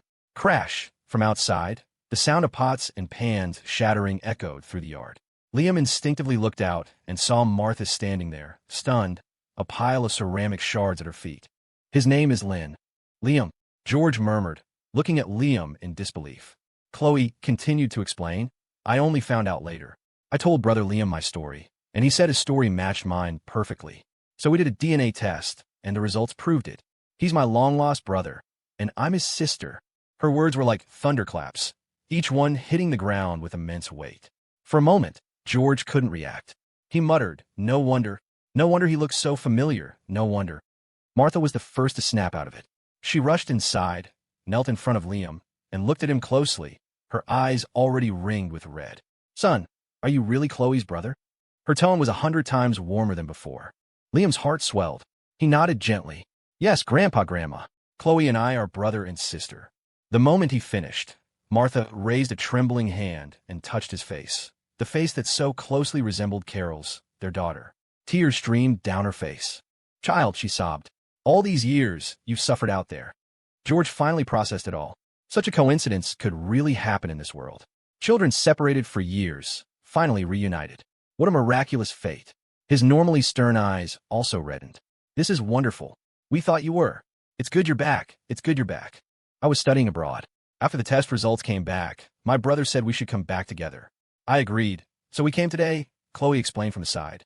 This was the story they had agreed upon. Don't burden the elders with too much of their painful past. The generational gap would only lead to arguments, and the purpose of family was happiness. Chloe pulled out the DNA report and placed it on the coffee table. The two of them leaned in to look, reading it for a long time before breaking down in tears of joy. George was so excited he was practically dancing. He waved his hand grandly and declared, "I'm calling the hotel in town right now. Tomorrow we'll book a table, and then we'll have a feast back here in the village." How could they not let the whole village know about such wonderful news? The grandson of the Xia family was finally home. Yes, yes. Call now. Martha nodded repeatedly, then looked at Liam's leg with heartache. Son, what happened to your leg? Did someone bully you out there? Liam felt a sting in his nose. He quickly explained, It's nothing, Grandma. I just broke it. It'll be fine after some rest. That's good, that's good. Martha let out a sigh of relief. Child, don't be afraid. From now on, you have Grandpa and Grandma. If anyone dares to bully you, you tell us. Your grandpa is a factory owner. People have to give him some respect. Even though he was just the owner of the local factory, in that era, managing to build a business with outside connections was a remarkable achievement. Even now, with business slowing, the fierce protectiveness in her words brought tears to Liam's eyes. Looking at the strange, yet familiar faces before him, Liam felt like he was about to cry. Thank goodness Cassandra hadn't come with him. If she saw him like this, she'd definitely make a sarcastic comment or two. Martha, I say we don't eat at home tonight, George declared. Our boy is finally back. We're getting a private room. Yes, yes, with such good news, we absolutely have to have a banquet tomorrow. The child of my Xia family will not be wronged. The two of them went back and forth, and George even pulled out his old flip phone to start looking through his contacts. Liam quickly interjected, There's no hurry. Chloe and I bought a lot of things today. We can eat at home later. Hey, no way. What do you mean, eat at home? After all these years, we finally meet again. That's not proper. George instantly took on a stern demeanor, refusing to yield on the matter of the meal. Martha also waved her hand, saying it wasn't right. Their grandson had finally come home. It was a joyous occasion that demanded a private room at a restaurant. Liam wanted to say more, but Chloe tugged on his arm. Brother, don't argue. Grandpa and Grandma have been frugal their whole lives. Today you're back, and they're happy. Let's just go out and eat. Her voice was soft, her eyes red, clearly moved by the heartwarming atmosphere. Hearing this, Liam said no more. They had bought plenty of things to make the two of them happy. They would eat out tonight, and he could use the opportunity to tell them about his wife, Cassandra. Then, for the banquet tomorrow, he could bring Cassandra over. The thought of it made Liam smile. As a pampered heiress, he wondered how Cassandra would react to a rural village banquet. The image of her looking awkward and out of place was amusing. Before long, George had arranged everything with the restaurant at the edge of the village. It was close to home, the same place the village always used for banquets. Let's go, let's go. We'll have a great welcome home feast tonight. George was overjoyed, his face flushed with excitement, his voice booming with confidence. Martha grabbed the keys, but before they left, she turned and pulled Chloe aside, whispering worriedly, Chloe, did you tell Liam about your mother? She was afraid Liam didn't know and wouldn't be able to accept it, since their mother was still in a care facility with an unstable mental state. Sensing her grandmother's concern, Chloe deliberately raised her voice. Brother knows. I told him as soon as we confirmed we were siblings. My brother isn't the type to look down on people. Hearing her suddenly loud voice, Martha's face went pale, and she instinctively looked at Liam. Liam, of course, knew what they were talking about. He smiled. It's all right, Grandma. Chloe and I have already decided. Tomorrow, we'll go to the city and bring Mom over. We'll take care of her from now on. And that, of course, included his grandparents. Martha let out a visible sigh of relief, her face filled with gratification as she patted Liam's head. That's good. The boy didn't turn out bad, not like those Landons. Let's not talk about them today, George urged. Hurry, grab your things. The restaurant is ready. Liam nodded. For once, the family set off for the restaurant together, happy and whole. The village restaurant had a smaller menu, but the food was just as good as anything you'd find elsewhere. The SUV was big enough for everyone. When they arrived, George was ecstatic, bragging to the restaurant staff about his grandson's return while ordering several bottles of good wine. The moment she heard wine, Martha slapped George's arm. The boy is still recovering. What are you thinking drinking wine? You old fool. Are you trying to kill my grandson? I forgot. George scratched his head. I'm just so happy. No wine then. Just bring us all your signature dishes. You got it. The restaurant owner was genuinely happy for the Xia family. He even gave Liam a couple of extra looks. George, this boy really looks like you. Of course. He's my grandson, of course he looks like me. George was floating on air from the praise, a grin plastered on his face. Congratulations, congratulations, the owner shouted, then called to the kitchen. Honey, make a few extra dishes. It's on me, for my old friend George. Hey, you don't have to do that. Times are tough for everyone. George protested. It's nothing. Your family has helped us out so much over the years. Your grandson finally came home. It's a small gesture. George couldn't refuse and had to accept. Watching this, Liam knew Chloe hadn't been lying. His grandfather was indeed a capable man with high standing in the village. It was a good thing, too. Because of it, Chloe's childhood hadn't been so miserable. Thinking of this, Liam felt he needed to do something in return during his visit. They all sat down at the table, and the owner thoughtfully closed the private room door. Liam immediately raised his cup, using tea instead of wine, and toasted his grandparents 3 times. Grandpa, Grandma, even though I grew up away from here, I know that wasn't what you wanted. I'm back today, and I'm so grateful you never stopped looking for me. So grateful you always kept me in your thoughts. George and Martha, who had just calmed down, were moved to tears again by Liam's words. It's good that you're back. As long as you're back, Martha said, wiping her eyes. George's eyes also reddened. He started asking about Liam's work. Son, what are you doing for work out there? Fearing Liam might misunderstand, he quickly added, if things aren't going well, my factory is still running. If it comes to it, you can come work with me. I should be retiring soon anyway. You can take over the factory. It wasn't much, but it was all the Xia family had, and he was offering it up without a second thought. Liam was deeply moved. In the eyes of others, he was a pawn, used for over a decade. But to his real family, he was a precious treasure. Liam wiped the corner of his eye and smiled. No need, no need. Chloe and I are both pursuing further studies abroad right now. Good, good. Come back and contribute to our country. George's face swelled with pride. Contribute to the country. Liam rarely heard such words. In his self-centered world, life was always about transactions and benefits. Yet his grandfather, a simple villager, held such a noble ambition. Liam's feelings were complicated. He didn't know what to say. As a major taxpayer in the village, George Xia had indeed provided jobs, and though the factory was small, its impact was visible. Liam's own ambitions had never reached so far. He just wanted to live his own life well. But to hear such aspirations from his grandfather, a simple man from a small town, left him with a complex mix of emotions. He didn't know what to say. Seeing Liam fall silent, Chloe realized her brother was stuck. She quickly stood up. Grandpa, Grandma, my brother. He's already married. I have a sister-in-law. What? George froze, staring at Liam. Martha was just as surprised. Liam, you married? Liam turned, smiling and nodding. Yes. Well, where's our granddaughter-in-law? Didn't she come back with you today? George blurted out.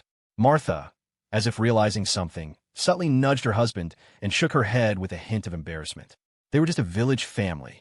Their grandson had surely married some rich city girl. A girl like that probably wouldn't think much of their humble home. Unlike Martha, George felt no such insecurity. He shot her an annoyed look. What did you push me for? Our family isn't that bad off. We're not going to mistreat her, are we? Seeing they were about to misunderstand Cassandra, Liam quickly interjected. She said today was a happy day for me to come home. She thought we hadn't seen each other in a long time and wanted to give us time to talk. Since tomorrow is Thanksgiving, she said she could come over then. She wants to meet my family too. The protective tone in his voice made Chloe's eyes fill with envy. Hearing this, the grandparents' doubts vanished. The children are so considerate, Martha said, her face beaming. Then I'll cook at home tomorrow. They bought so much food. I'll show off my skills.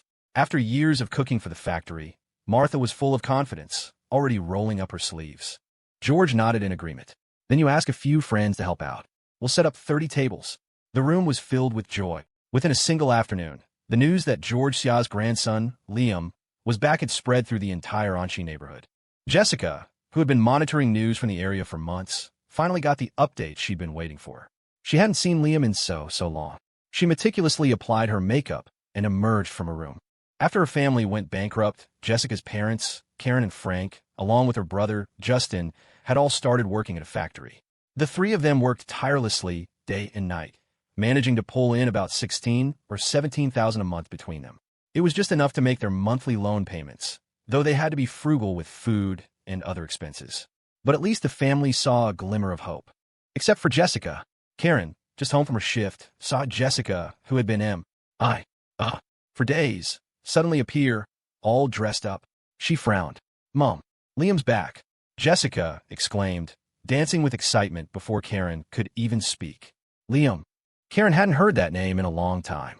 "Mom, I'm telling you, Liam is back in the She neighborhood. If I go find him, I know he'll want to talk to me." Jessica spun around deliriously in front of a full-length mirror. Hearing this, Karen finally remembered who Liam was. They had accepted their new, modest reality and were fighting for their lives. But Jessica had never given up her dream of being a wealthy man's wife. Karen didn't know what to say to her anymore. "Jessica, stop dreaming. You two broke up so long ago. What makes you think he'd still be interested in you?" "Mom, what are you saying? Why are you putting your own daughter down? I'm your daughter. You should be praising me, encouraging me." Jessica was clearly unhinged. Exhausted after a long day, Karen had no energy to argue. She simply went into her room in silence. Frank put down his phone and sighed. "I don't care what you do, but when you go out, don't you dare say you're my daughter. Our family can't take another hit." He had nothing more to say to his daughter. He too disappeared into his room. Jessica bit her lip, clutching her phone, unable to accept the drastic change in her family. They used to be the ones who supported her most, and now this. She couldn't stand it. She bit her lip again. As she was about to leave, she saw Justin coming home from his own long day at the factory. Thinking she'd found an ally, she rushed over to him. "Justin, your brother-in-law is back. I'm heading out to see him now." After a day of tightening screws, Justin was physically and mentally drained, his fingers numb. He had matured a lot in these past few months and understood how hard it was to earn a dollar. He had accepted their reality, only to see his own sister still living in a fantasy. Justin was truly tired. "Sis, give it up. Liam is not my brother-in-law. We're just ordinary people. Stop daydreaming." "How can you say that too?" Jessica exploded. "You just wait. When Liam and I get married, we'll see if you're still laughing at me." Justin shook his head wearily and ducked into his room. Jessica stomped her foot in frustration. Defiantly, she called a cab and checked into a hotel in Quincy, planning to find Liam in the She neighborhood first thing in the morning. However, she would never get the chance to set foot in the neighborhood. For Cassandra's arrival, the Thorne family had dispatched over 100 bodyguards to surround the entire village. Every vehicle on the single road leading and was subject to inspection. There was one simple reason: Cassandra was pregnant. Every precaution had to be taken. This was something Liam and Cassandra had discussed over a video call the previous night. Having a banquet in the village would involve a lot of people, and things could get chaotic. An accident could easily happen. To prevent this, the table for Cassandra and Liam would be set up on the second floor of the house. The third floor of the small two-story house was a balcony, and George had even bought a megaphone, planning to stand on the balcony to give a speech and introduce Liam and Cassandra to everyone. Cassandra arrived early in the morning.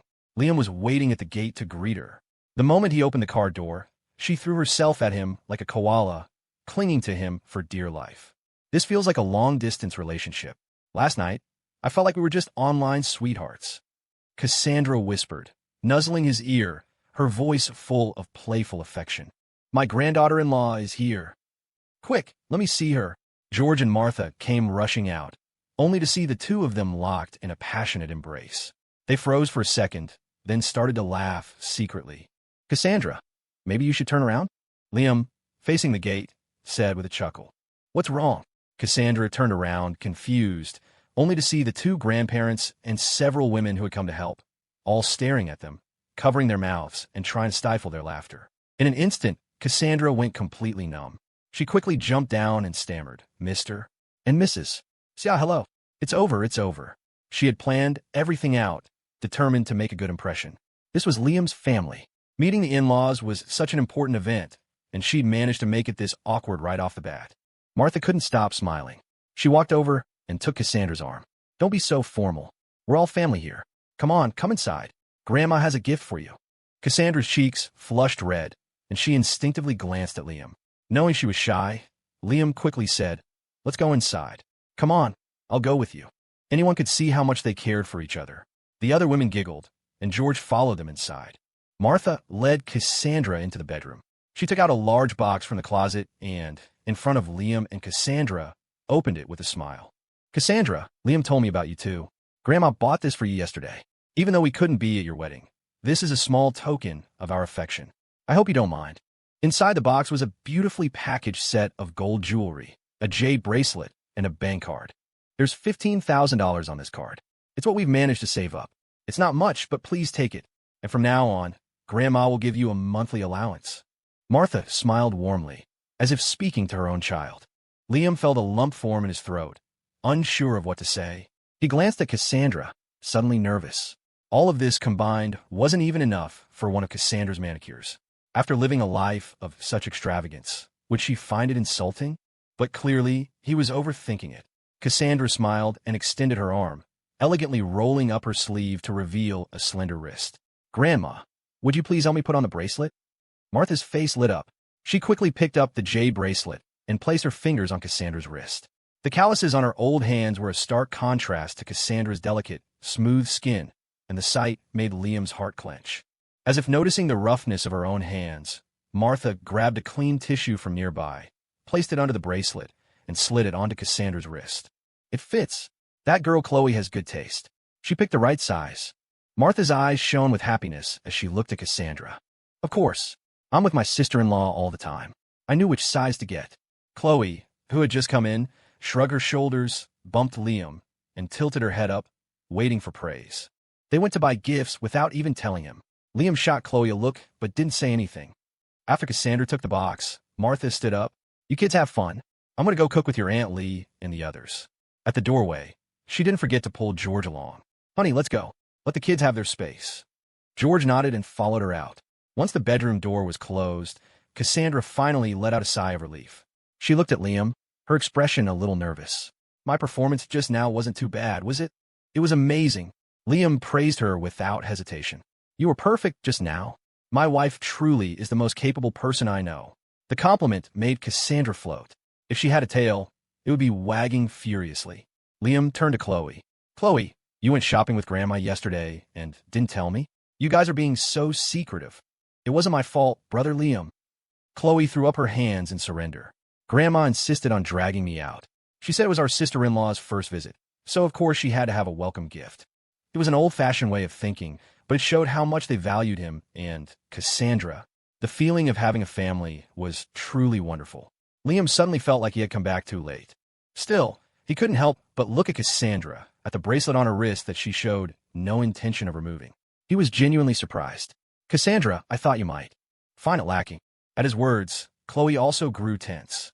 Being back home, surrounded by familiar people and places, she had forgotten that Cassandra was the heiress of the Thorne family, one of the most powerful dynasties in New York. A woman of her status. What hadn't she seen? Especially something as common as gold jewelry. To their surprise, Cassandra shot them both a look and put her hands on her hips. So in your eyes, I'm just some materialistic, ungrateful person. Is that it? Liam quickly waved his hands. No, Cassandra, that's not what I meant. Chloe panicked too. Sister-in-law, no, that's not what I meant either. Oomph.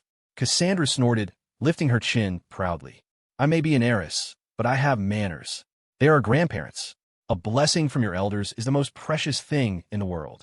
Never expecting Cassandra to say something like that, Liam was stunned. He quickly bowed his head in apology. Sorry, Cassandra. I misspoke. Chloe's eyes were sparkling. Sister-in-law. You're the best sister-in-law in the world. I love you so much. Cassandra pouted, puffed up with pride from the compliment, a blush creeping up her cheeks. She pointed a finger at Liam, crooking it slightly. You, come here. Huh. Liam paused for a moment, then instinctively pushed his wheelchair forward until he was in front of her.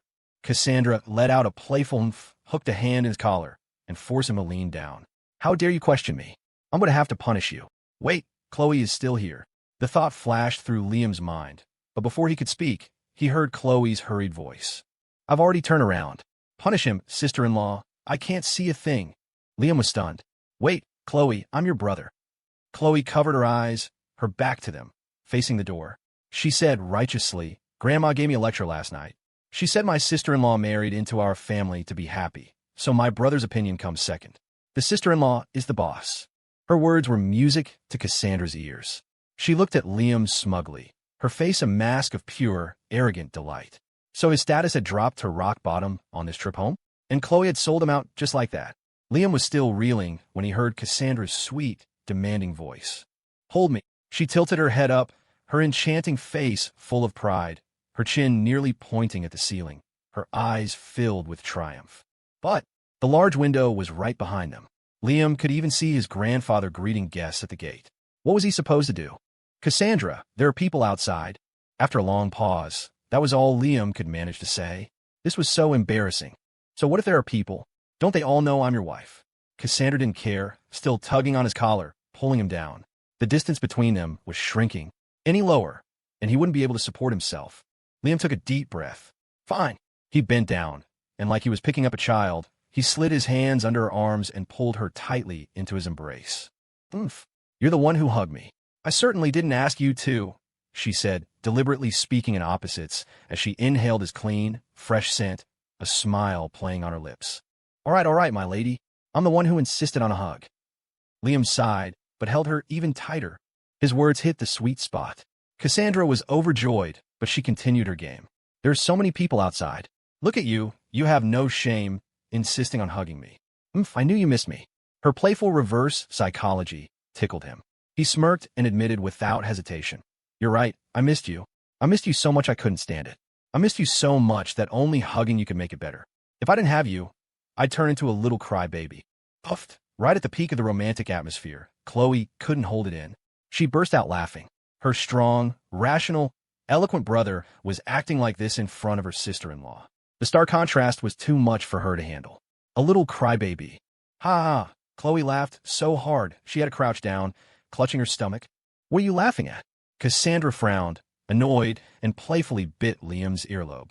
Liam yelped in pain, and when he recovered, he quickly turned and roared at Chloe. Yeah, what are you laughing at, you brat? Can't you see your brother and sister-in-law are having a moment? Mood killer. Get her out of here. Chloe was laughing so hard tears streamed from her eyes. She wiped them away, her voice full of mock offense. It's one thing for my sister-in-law to be mean to me, but you too, brother? That's so unfair. I couldn't help it. Oh, really? It's one thing for your sister-in-law to be mean to you? Liam shot her a look. This little traitor, who chose her sister-in-law over her own brother, expected him to defend her. Get out, he barked, baring his teeth at her. Chloe snorted defiantly. Fine, I'll go. What's the big deal? She reached for the doorknob, but then heard another command from Liam. Wait, you stand guard outside. Let us know when dinner is ready. You two are having a moment, and I have to stand guard? I'm a doorman now. Chloe pointed at herself in disbelief. What else? Liam raised an eyebrow. So heartless. Knowing she couldn't win, Chloe gave in. She pulled open the door, but just before she left, she didn't forget to shout back at Cassandra, sister-in-law. Don't let my brother off easy. Get him for me, too. Punish him extra hard. You, Liam started to say, but the door slammed shut with a bang. The atmosphere in the room instantly intensified. He turned his head and met Cassandra's burning, fiery gaze. His mouth went dry, and he instinctively licked his lips. It was such a small gesture, but after a day apart from Cassandra, it was magnified 1,000 times. Especially the way his Adam's apple bobbed as he swallowed. The already smoldering embers of desire were doused in gasoline. Boom. Cassandra's voice was husky as she stared at him. Since you miss me so much, you must want to kiss too, right? Oh well. Liam swallowed hard, meeting her hungry eyes. Cassandra crossed her arms, tilting her head back proudly, a look that clearly said, well, go on then. Liam felt this might not be appropriate. Not only were the curtains not drawn, but his leg wasn't healed yet. By any measure, it was not a good time. He scratched his head and said sheepishly, actually, I wasn't really thinking about that. What did you say? Cassandra's voice instantly dropped, and the flames in her eyes turned to rage. As usual, Liam fell back on his old strategy. Logically, right now we should... Hey, don't do that. He was about to try and reason with her, but his collar was suddenly yanked, forcing his entire body forward. Who had time for logic at a moment like this? In a flash, Cassandra stood up, pulling him by the collar, looking down on him imperiously. How dare you not want to? You actually dare to say you don't want to. It seems I'll have to punish you properly. No, Cassandra, listen me, The curtains aren't drawn. That's what Liam wanted to say. He wasn't trying to refuse. But Cassandra wasn't about to give him a chance to finish. She leaned down, and the moment her lips pressed against his, she declared, I'm kissing you now, and you can't stop me. Warmth bloomed between their lips. Her hair fell against his throat, and, as his Adam's apple moved, the strands tickled him, raising his entire body temperature. She was like a conquering emperor, mercilessly devouring another kingdom's land. She didn't stop until she had plundered his last defenses, finally pulling away in satisfaction. Feeling her retreat, Liam dazedly opened his eyes, which were now bloodshot. Cassandra's expression softened with a hint of sympathy as she cupped his face. Not yet. He hadn't said he wanted her right now. Liam bit his lip, the sting of it bringing him back to his senses. Then why did you do that? You were doing it on purpose.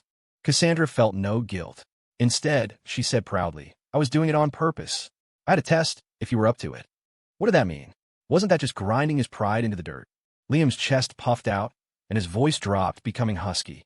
Then tell me, am I up to it? Cassandra's gaze flickered downward for a second, a smirk playing on her lips. But her words were still the opposite of what she felt. You're SOSO. SOSO. Liam snapped. A dangerous smile spread across his face. Right. SOSO. Yeah, I'm pretty SOSO. Well, it's true. We're married anyway, so I'll just have to make do. It's not like I can get a replacement, right? Cassandra said, completely oblivious, still speaking in opposites. To this, Liam had only one reply. Right. The atmosphere instantly dropped to freezing. When she didn't get any further response from him, Cassandra started to panic. What? Are you mad? Liam maintained his smile. No, you're definitely mad. How could I be? How could I possibly be mad at you, my lady? You're being sarcastic. You're definitely mad. Liam finally just turned his head away. She hated it when the air went quiet, especially when Liam's silence felt like the calm before a storm. Cassandra was frantic. She had lost her proud demeanor completely, rushing to get in front of him. Say something. Don't just ignore me. Liam turned his head to the other side. Cassandra completely fell apart. She scrambled to get in front of him again, stamping her foot in frustration. Liam, you're driving me crazy. Just say something. Don't you dare ignore me. Liam let out a cold snort. Why should I talk to you? So you can laugh at me? I wasn't laughing at you. I was joking. Cassandra quickly sat down on the edge of the bed, facing him, so flustered she was breaking out in a sweat. I was really just joking. Liam's only response was a clipped, oh. Every time Liam went silent, she felt like the world was ending. Especially now. Cassandra was so anxious she started pulling at her hair. There was nothing worse than his silence. For the first time, she felt completely helpless against this stubborn man. I was wrong, she blurted out, pressing her palms together, her eyes full of sincerity as she apologized. Liam acted as if he hadn't heard, keeping his eyes shut. Cassandra was about to go crazy. But what could she do? She had said it, so she had to be the one to fix it. She let out a little sob, her voice soft and submissive. I'm sorry, okay? I shouldn't have said that. I shouldn't have made that kind of joke. Can you please forgive me? Is she actually crying? Liam peeked open one eye, just a slit. Cassandra was right there, her eyes red, but there were no tears yet. Her expression was completely serious. She was genuinely apologizing. Liam was secretly delighted, but he kept his face a mask of silent indifference. I'm sorry. Cassandra's voice was already thick with unshed tears, but her tone was still coaxing. I'm the one who missed you. I'm the one who wanted to kiss you. It was all me. I missed you so much that when I finally got to hold you, I just blurted it out without thinking. It's all my fault. The further she went, the heavier her voice became with tears. Liam's heart twisted. He slowly opened his eyes and saw a layer of mist clouding hers. All right, he finally said. He reached out and gently pinched her cheek. I'm your husband. How could you say your husband is just a SOSO? His voice seemed to have a magical quality. As his gentle tone washed over her, Cassandra finally broke. Fat tears welled up and spilled from her eyes. I was wrong, she whimpered. She sat on the edge of the bed, wiping her tears like a wronged wife. He hadn't expected her to actually cry. Now Liam was the one panicking. He quickly tried to soothe her. Okay, don't cry. I'm not angry. Really? Cassandra's eyes instantly lit up. Of course it's real. Realer than a diamond. You scare me to death. Cassandra burst into laughter through her tears. Liam sighed in relief, but the matter wasn't over. He threatened her with a smile. However, if you say that again when my leg is healed, you're finished. Oh, really? I don't believe you. All right then, you just wait. When my leg is better, you'll see what you get. Liam's smile was anything but harmonious. But Cassandra wasn't buying it. She tilted her face up to his. So you're saying that since your leg isn't better yet, I can. Do. What? Please. She drew out each word, as if getting revenge for him scaring her. Liam tensed. Wait a minute. He had a sinking feeling she had a point. Before he could react, Cassandra shot to her feet, hooked a finger under his chin, and looked at him with a predatory glint in her eye. Then let's go again. Liam was bewildered. Huh? Go again with what? With what we just did? I want more. Oh no, I've trapped myself. Liam immediately begged for mercy. "No more, my queen. Please let me off the hook." "Nope. You scare me just now. I have to punish you." Liam threw his hands up in surrender, crying for help. Cassandra giggled, her eyes full of mischief. "Go ahead and scream. No one will come to save you even if your throat is raw. You're mine now. Prepare to meet your doom. Help. Somebody. There's a woman here forcing herself on. MMPH. It's over." She'd sealed his lips again. Outside the door, Chloe had her, but in the air, her ear pressed against the wooden door, listening to the commotion inside. She covered her mouth, her shoulders shaking with silent laughter. Behind her, Martha and her neighbor, Aunt Lee, who had come to call them for the banquet, stood frozen, staring at Chloe's ridiculous pose. "What is that child doing?" Martha frowned. Her perfectly good granddaughter. Why was she acting like this? Aunt Lee covered her mouth, her eyes crinkling into crescents. "Martha, you can't see what's going on? She's eavesdropping." "What time is it to be eavesdropping?" Martha muttered, but a moment later, she couldn't help but smile too. "You mean those two kids? We're our age, you don't get it? The young ones are in their honeymoon phase." Aunt Lee gave her a playful slap on the arm, her eyes full of envy. "Ah, your family has double the happiness. And your granddaughter-in-law is so beautiful. Your family is truly blessed. Of course, my granddaughter-in-law is a beauty." Martha beamed. Just as the eavesdropping was getting good, Chloe's cheeks flushed, and she took 2 steps back, only to see her grandmother and the neighbor laughing behind her. She panicked and quickly raised her hand to knock on the door. Martha wanted to stop her. "Don't interrupt the lovebirds," but she was a second too late. "Knock, knock, knock." 3 sharp raps echoed through the house. The sound of rustling and a chair scraping came from inside, and a moment later, Cassandra opened the door, the blush on her cheeks not yet faded. Coming face to face with Martha, Cassandra fidgeted with the hem of her shirt, utterly embarrassed. "Grandma." Haha, well, dinner's ready. We came to call you. If it's not a good time, we can wait a bit to start the feast." Martha was just as awkward, stammering and smiling sheepishly. Chloe rolled her eyes so hard she was practically staring at the ceiling, an expression that screamed, "I told you so, not my problem." "Not a good time?" The implication made Cassandra's face burn. She instinctively looked at Liam, her eyes pleading for help. Liam pushed his wheelchair forward. "It's fine, Grandma. I was just showing Cassandra around. We're ready now. We can start the feast anytime." "Good, good." Finally, given an out, Martha nodded repeatedly, her face beaming. "Then let's go up to the 3rd floor. Liam, it's not convenient for you in a wheelchair. Grandma asked a few of the men to come help carry you." This was 5-star treatment. Liam didn't want to be such a bother, but for Cassandra's safety, they had to go upstairs. "All right, let's go now," Liam agreed. Martha and Aunt Lee immediately rushed out to get help. As it was Liam's first time back, and he was the factory owner's grandson, everyone was eager to pitch in. They rolled up their sleeves, and with 2 men lifting the wheelchair and 2 supporting from the front and back, they managed to carry Liam up to the 3rd floor balcony. Once he was settled on the 3rd floor, Liam made a point to pull a few envelopes from his pocket and hand them out as bonuses to the men who had helped. Wiping the sweat from their brows, they accepted the cash with wide smiles, praising Liam for his thoughtfulness. Even though they were happy to help, a generous gesture made everyone feel appreciated. "George, your family has truly hit the jackpot. This boy is so considerate." "Yeah, and your granddaughter-in-law is a looker. Strong hips, good figure. You can tell she'll give you a son. Isn't that the truth? Talk about being blessed." A few women chimed in, laughing and praising, but the compliments were taking a strange turn. As their words fell, the expressions on Liam and Cassandra's faces instantly stiffened. Liam felt a surge of anger. He had never cared about gender. As long as it was his and Cassandra's baby, he would be happy. He couldn't believe they would say something like that. He was about to retort when Martha beat him to it. "What are you all talking about? A boy or a girl? It's our Xia family's child, and we'll love them all the same. How can you say such things?" Her cheerful mood vanished, replaced by clear anger. George looked equally displeased. "Exactly. Spouting such nonsense right to our faces. What do you take our family for? You guys are so annoying. What's so great about having a son? What century are we in? Who even cares about that anymore?"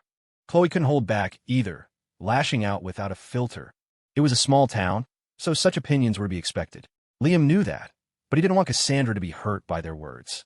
And now, his grandparents were the first to jump to their defense. This fierce protection warmed his heart. He reached over and took Cassandra's hand. "Cassandra, don't be angry because of what they said. As long as it's our child, I don't care about any of that." Cassandra, who had been getting angry, didn't lash out, mostly because this was Liam's home and she didn't want to embarrass him. But seeing his entire family defending her and hearing Liam's reassurance, her anger melted away. She squeezed his hand back. Of course I won't get angry over something like this. As long as the people who matter were on her side, the words of others didn't mean a thing. Faced with the backlash, the women realized their mistake and quickly shut up, covering their mouths with apologetic expressions. Sorry, we spoke out of turn. Yes, we shouldn't have said that. On such a happy day, we misstep. George, we're so sorry. Our apologies. After that small hiccup, the guests downstairs had all arrived. Long tables snaked through the yard and beyond. The entire village of She was there, and some had even rushed back from out of town. George picked up the megaphone, his voice booming with joy. First of all, welcome everyone to the She family celebration.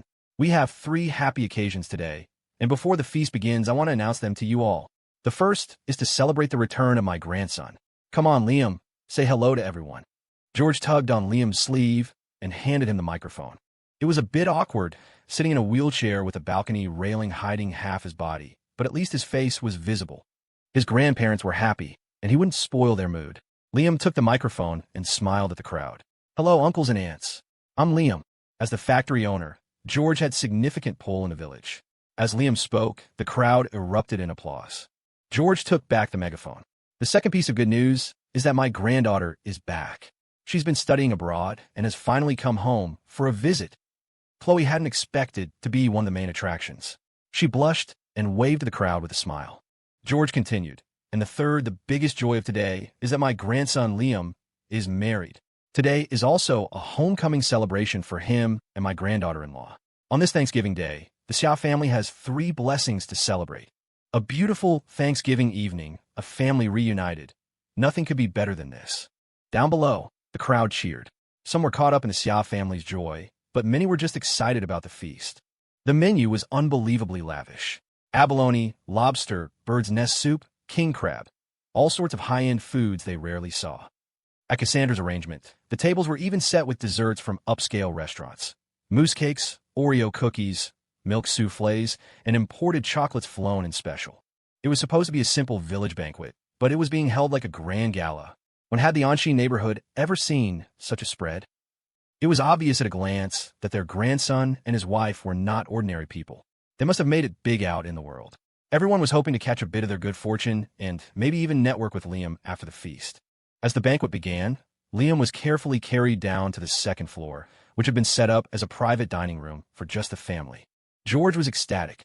As soon as he sat down, he insisted on having some wine. Knowing how happy the old man was, Martha didn't stop him, instead chatting happily with Cassandra.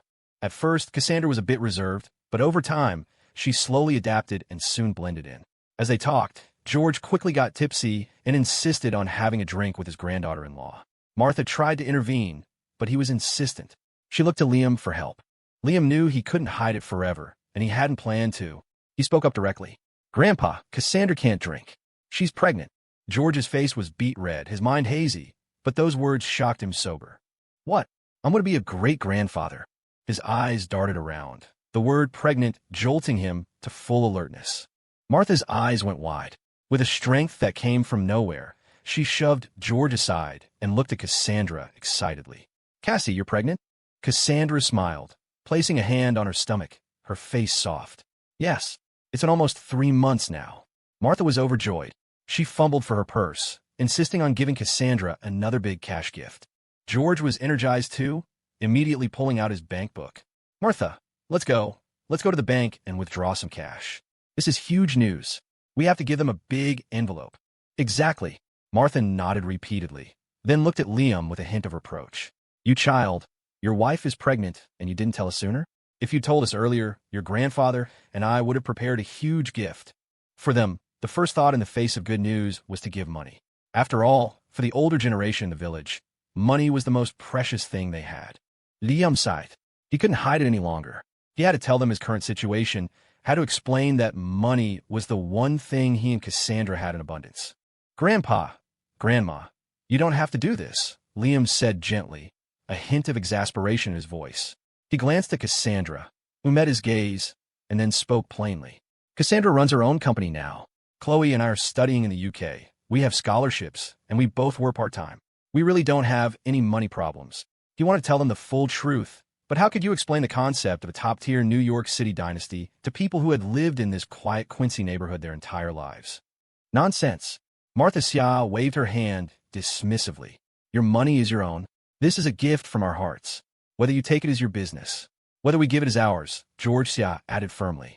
Exactly. That's the way it is, Martha nodded, getting to her feet. No matter what, Cassandra is our Xia family's daughter-in-law now. It's tradition for the elders to give a proper gift when a daughter-in-law is expecting. Otherwise, word will get around that your grandparents are stingy, and we can't have that. Not another word. You wait right here. Your grandmother and I will be right back, George said, standing up with her. He was determined to go to the bank. Fortunately, the local branch was just around the corner. Seeing their resolve, Liam sighed and didn't protest further. Cassandra looped her arm through his, her expression softening. Your grandparents are really wonderful people. They're your grandparents now, too, Liam teased, patting her arm. Across from them, Chloe watched with an envious smile. Brother Liam, she finally asked, when we're going to talk to them about moving to the city. Liam looked to Cassandra, who just shrugged. That's for you all to decide. Just say the word. The Thorns aren't short on properties. The casual display of wealth was staggering. For a moment, Liam felt that familiar twinge of being a kept husband. All right, he said. We'll talk it over when they get back and decide then. Meanwhile, at the Stanton estate in the UK, I'm so bored. Riley Thorne sighed, propping her chin on her hand as she surveyed the lavishly decorated living room. Thwack! Catherine Thorne gave Riley a sharp rap on the head. What are you sighing for? It's a beautiful day, and you're ruining it with your gloom. Riley rubbed her head, her eyes welling with theatrical hurt. Mommy, why are you so mean? It is boring. My sister and brother-in-law are gone, and I have no one to play with. Can't Evelyn keep you company? Catherine asked, sitting down beside her. She's terrified of my sister, so she's always micromanaging me. It's no fun at all, Riley pouted, then muttered under her breath. If my brother-in-law were here, he'd take me out for a good time.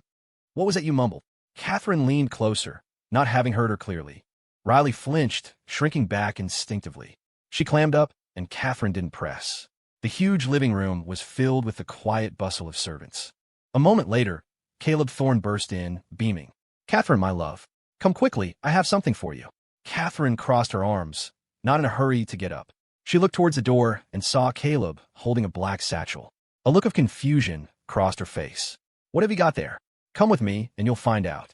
Caleb grinned, completely ignoring Riley as he beckoned excitedly to his wife. Catherine hesitated for a moment before rising. Daddy, what's the surprise? I want to see too. Riley chimed in. Caleb's response was a pointed silence. Riley got the message instantly. Catherine, however, was oblivious. Come on, let's go see what your father has planned. Facing her father's murderous glare from the doorway, Riley scratched her head awkwardly and forced a smile. You know what, Mommy, you go ahead. I won't crash the party. Catherine paused. Go on. Dinner will be ready soon, and I'll just wait in here. Riley insisted, practically shoving her mother out the door. Though confused, Catherine didn't argue and headed outside. A few moments later, a series of thunderous booms echoed through the air. Above the estate grounds, brilliant fireworks exploded against the sky, their colors reflecting in the villa's windows, blooming into the shape of roses. For a moment, even Riley was mesmerized. But the next second, she heard Catherine's delighted screams from outside, and her lips twitched in annoyance. Fine. Don't include me. See if I care. She slumped back onto the sofa, propping her head in her hands again, bored out of her mind. The servants, both inside and out, had paused their work to watch the temporary beauty. Riley's eyes roamed aimlessly until she spotted Leo, who had come downstairs at the sound of the explosions. Leo stood frozen at the bottom of the staircase. As someone who had survived Cassandra blowing up a villa, his first instinct at the sound of an explosion was that the building was under attack. But as he rushed down, he saw the brilliant fireworks, and he simply stared. Riley's eyes lit up. Leo, you're finally out. Come keep me company. I'm so bored. She was truly at her wit's end. Leo blinked, looking over at her with an awkward smile. Miss Riley, I don't think that would be appropriate. What's not appropriate? My sister and brother-in-law are away, Chloe's not here, and my dad's off surprising my mom. They've all abandoned me, and I have no one to talk to. Riley looked at him with pleading, watery eyes. The other excuses didn't land, but the mention of Chloe's not here made Leo's eyes tighten. His gaze drifted to the fireworks outside. Beyond the brilliant flashes was the full harvest moon. A perfect night, but Chloe wasn't here to see it. A wave of melancholy washed over him. The intense training these past few days had left his entire body aching. He sank onto a step, leaning against the banister, and stared silently at the view. If only Chloe were here. She would love fireworks like these. He never got to watch them with her. When she got back, he would arrange a fireworks display just for her. Leo didn't answer, lost completely in his thoughts. Seeing she couldn't get a reaction out of him, Riley rolled her eyes so hard they nearly got stuck. Her gaze fell on Evelyn, who had also come out to see the display. She was forced to settle for her second choice. Evelyn, I'm dying of boredom. You want to play truth or dare? Dr. Aiden, who had come out with Evelyn, paused at the doorway, hesitating. Frankly, Evelyn, who had only managed to drag Aiden out for a moment of fresh air, had no desire to entertain Riley. But Riley was the second daughter of the house. After an invitation like that, refusing would be a bad look. She was silent for a moment. Miss Riley, they're setting off fireworks. Why don't we watch them together? Evelyn tried one last time to salvage her free time. Riley's face crumpled. But I'm so bored. My parents are outside. And look at Leo. He's just sitting there staring into space like a block of wood. I don't even have anyone to talk to. Her face was a mask of misery, her eyes red and on the verge of tears. She looked utterly pitiful. Aiden couldn't stand it. Why don't we play at the table by the window? He suggested kindly. That way we can still see the fireworks. With him having spoken, Evelyn had no further objections. She nodded and walked over to the table. From there, they had a panoramic view and could even see Caleb and Catherine wrapped in an embrace near where the fireworks were being launched. Riley finally cheered up and hurried over to the table. The three of them sat down. So how are we playing? Drawing cards, rolling dice, or spinning a bottle? Evelyn asked as soon as she was seated. Let's do cards, Riley said after a moment's thought. Joker is 14, Big Joker is 15. Highest card gets to ask the lowest card truth or dare. Sounds good. The rules were simple enough that Aiden, despite being British, could easily understand. A servant brought a deck of cards, and the game began. Since they were playing for Riley's sake, Evelyn was direct. Let's go clockwise. Miss Riley, you draw first. All right. Riley didn't stand on ceremony and drew a card. When God closes a door, he opens a window. Riley finally understood the meaning of that phrase. After being snubbed by two different groups, she drew the big joker. 15 points. No matter what happened next, she couldn't lose. She slapped the card face up on the table, grinning at the other two. 15 points. I'm out. Let's see which one of you is the loser. Evelyn's stomach clenched. For some reason, she had a very bad feeling. But when she and Aiden revealed their cards, she breathed a sigh of relief. Aiden's was the lowest. Her relief was short-lived. However, as she grew tense again, Miss Riley was full of mischievous ideas. Who knew how she would choose to torture Aiden? In this situation, you always pick truth. At least you wouldn't have to embarrass yourself with a dare. She looked at Aiden, trying to signal him with her eyes, but unfortunately, he didn't get the message. And because he didn't know Riley well enough, how much trouble could a young girl really cause? He declared without hesitation, I choose dare. Slap. Evelyn smacked her own forehead. It was over. Riley immediately gave him a thumbs up. Dr. Aiden, you're the man. Aiden was confused. What do you mean? You're the first person I've played with who's dared to pick dare. Riley was ecstatic. The reality of his situation dawned on Aiden, but it was too late. Riley pointed out the window without a second's hesitation. My dare is this. While my parents are having their romantic moment, you have to sneak over and light the firework right in front of them. It was over. That was like trying to shoplift right under a cop's nose. A death wish. Evelyn knew the full force of Caleb Thorne's temper. She was about to try and talk Riley out of it, but Aiden simply nodded. All right. And with that, he was off, striding quickly toward Caleb and Catherine. While they were gazing into each other's eyes, lost in their own world, he pulled a lighter from his pocket, reached out, and lit the fuse. Boom! The explosion startled Catherine, who staggered back. Her ankle caught on the leg of a chair, and she lost her balance, tipping backward. Thankfully, Caleb's reflexes were sharp. He caught her by the waist, pulling her into an embrace. The moment froze. Catherine's face was flushed, a shy, happy expression on her face. Caleb glanced over and saw Aiden scurrying away, then spotted Riley and Evelyn sitting by the window. He understood instantly. Not a bad assist. A smile touched his lips as he gently guided Catherine into the chair. It didn't even get mad? Riley's jaw dropped. My mom almost fell, and my dad didn't even yell at you. Aiden, jogging back, was breathing heavily. Your parents have a truly wonderful relationship, he said with genuine admiration. Yes, the master and mistress are famous for their devotion. I'm quite envious myself, Evelyn said, smiling at Aiden. Aiden seemed thoughtful. He looked at Evelyn, but said nothing. All right, let's content. Riley turned back excitedly, only to see Evelyn and Aiden gazing at each other. The atmosphere was so sweet you could bottle it. Add a background and it could be a movie poster. Her words died in her throat. Evelyn snapped out of it, her cheeks instantly turning crimson. She fumbled with her cards.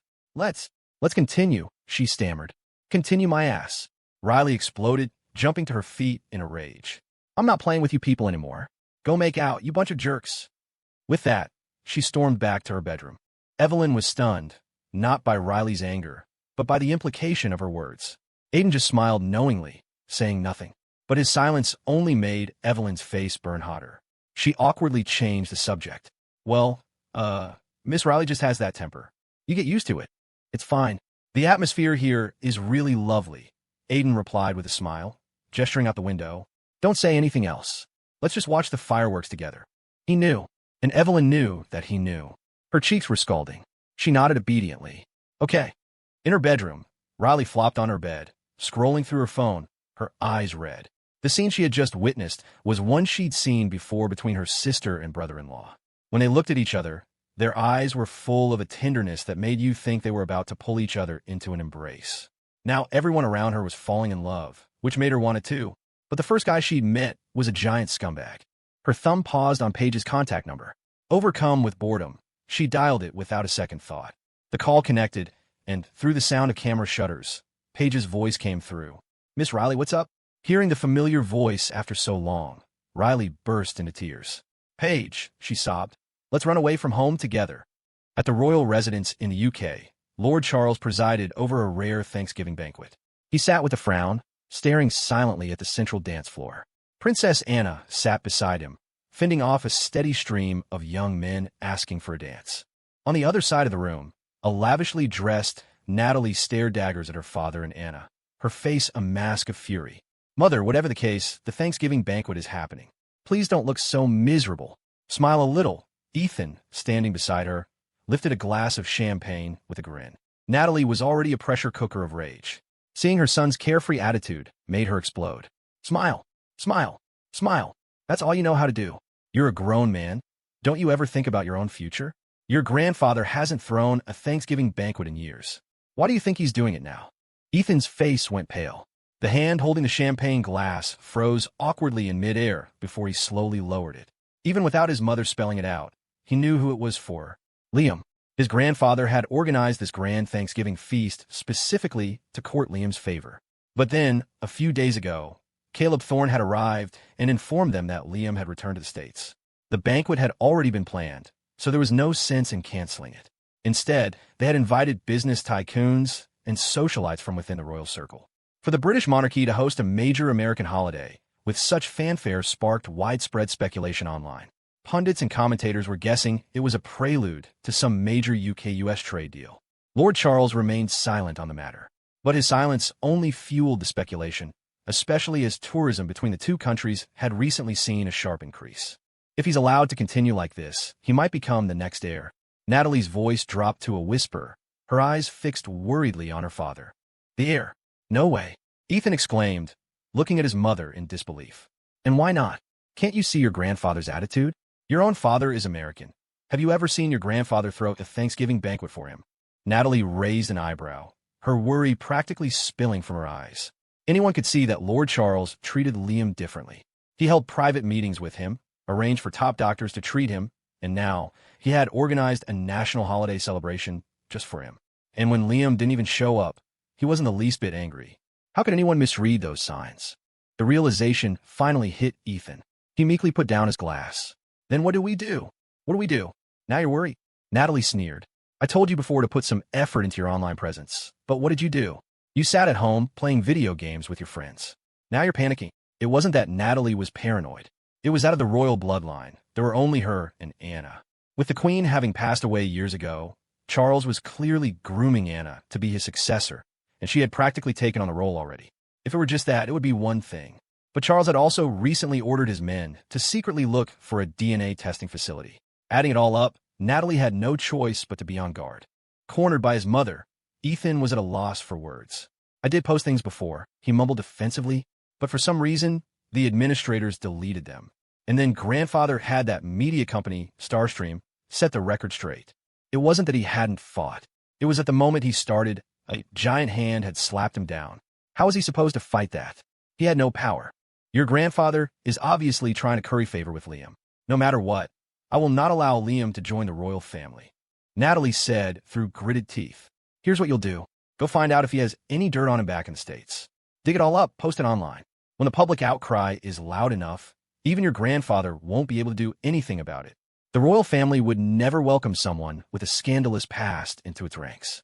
Ethan took a deep breath. Okay, back in the She neighborhood, George and Martha returned with a thick envelope stuffed with cash. Cassandra accepted it with both hands and a sweet smile. Thank you, Grandpa. Thank you, Grandma. What a good girl. Martha beamed, then carefully moved the cold foods like the king crab to the side. Tell me what you'd like to eat, and Grandma will get it for you. Knowing the ways of the older generation, Cassandra didn't hesitate. Grandma, I'd love some of those noodles. Of course, of course. Martha happily picked up a bowl and served her. After much hesitation, Liam finally took a deep breath and brought up the subject of them moving to the city. Grandpa, Cassandra and I saved up a bit before we went abroad. We have a villa outside the city. I came back this time hoping to bring you and Grandma to live with us. That way, you won't have to work so hard anymore. The word villa made Martha freeze, as if she couldn't believe Liam had become so successful. George, however, found it perfectly normal. His grandson should have such capabilities.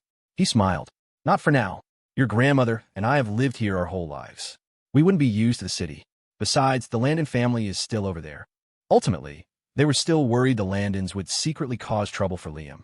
But at the mention of a Landon family, Cassandra's expression turned icy. The Landon family has been destroyed. What? George shot to his feet, stunned. Child, don't you play tricks on us. What really happened to the Landons? Martha's face grew grave. Cassandra hadn't expected to be so blunt, but the words were out. Might as well explain. The second in command of the Landon family was murdered by Lawrence Landon. This was public knowledge, though the media hadn't picked up on it.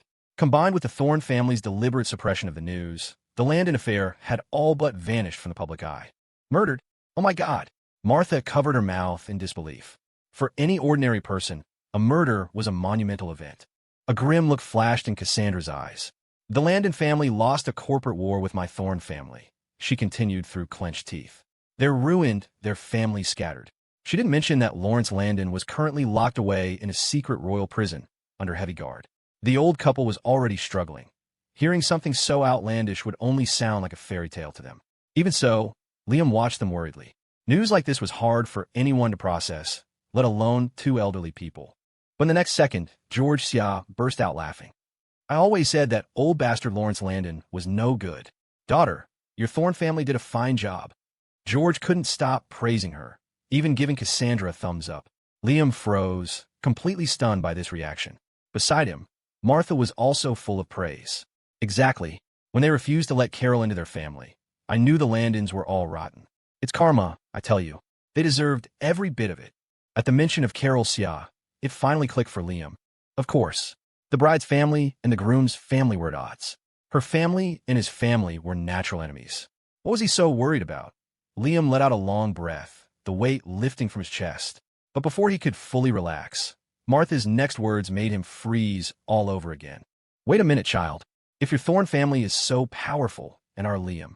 Martha covered her mouth, looking from Cassandra to Liam in shock. Liam, don't tell me. You married into her family? Puffed. Across the table, Chloe, who had been focused on her food, sprayed out a mouthful of meat. She quickly grabbed a napkin. Grandma, what are you talking about? She mumbled. George had also caught on and stared at Liam. Liam, you're a kept husband. Cassandra, who had been stone-faced a moment ago, couldn't suppress a smile at the old couple's words. She covered her mouth, looking at Liam with an amused expression, clearly not planning to explain. Liam's mouth twitched. He was speechless. If he was being honest, it did kind of feel like that. Most of what he had now, the house, the cars, the money, had come from Cassandra. Even a high-limit credit card he'd used to buy things for his grandparents had been handed to him by his father-in-law. How do I put this? Liam was in a bind. He glanced at Cassandra and sighed internally. Are you just going to sit there and enjoy the show? Yes, I am. I want to see how you explain this one. Fine, fine. Then I'll just tell it like it is. Go right ahead. After their silent exchange, Liam knew Cassandra was determined to watch him squirm. He decided to take her down with him. No, of course not. What do you mean? I'm married into her family. Cassandra pursued me. George and Martha froze.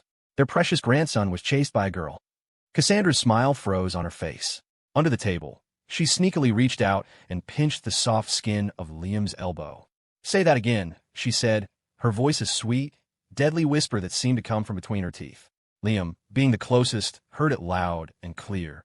But unfortunately for her, she was pinching his elbow. Even with all her strength, it barely hurt. You asked for it. Liam smiled and continued. After Cassandra met me, it was love at first sight. Then she insisted on chasing me. She would cry a river of tears if I didn't agree to date her. So I had no choice but to give in. Chloe didn't deny it. What Liam said was in essence true.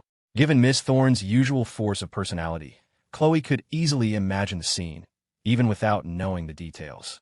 It probably involved Cassandra holding a knife to Liam's throat, threatening him through gritted teeth. Are you going to date me or not? If you don't, I'll bully your sister. Hiss. The thought made Chloe shiver. George just chuckled and sat back down, saying nothing. Martha, however, looked worried. Then Liam, what were your true feelings for Cassandra? Cassandra, who had been fuming, immediately perked up at the question, her eyes shining as she looked at Liam. She's my wife, Liam said, knowing what his grandmother was worried about. He smiled. If I didn't love her, I wouldn't have married her and had a child with her. Oh, that's good, that's good. Martha let out a visible sigh of relief. Cassandra's cheeks flushed. She forgot all about pinching Liam and pulled her hand back, picking at her food with a rosy face. The atmosphere instantly warmed. Liam changed the subject. Grandpa, Grandma, are you sure you won't reconsider? It's a villa. The house is huge. More than enough room for you to move in. It's mostly empty anyway. No need, George waved his hand. I still have the factory here. A lot of people in this neighborhood depend on it for their jobs. If I leave and the factory closes, how will they make a living? That's true. Liam nodded, not pressing further. Martha stared at the sweet rice on the table and sighed. If only Carol were back to normal. This steamed sweet rice was her favorite dish growing up.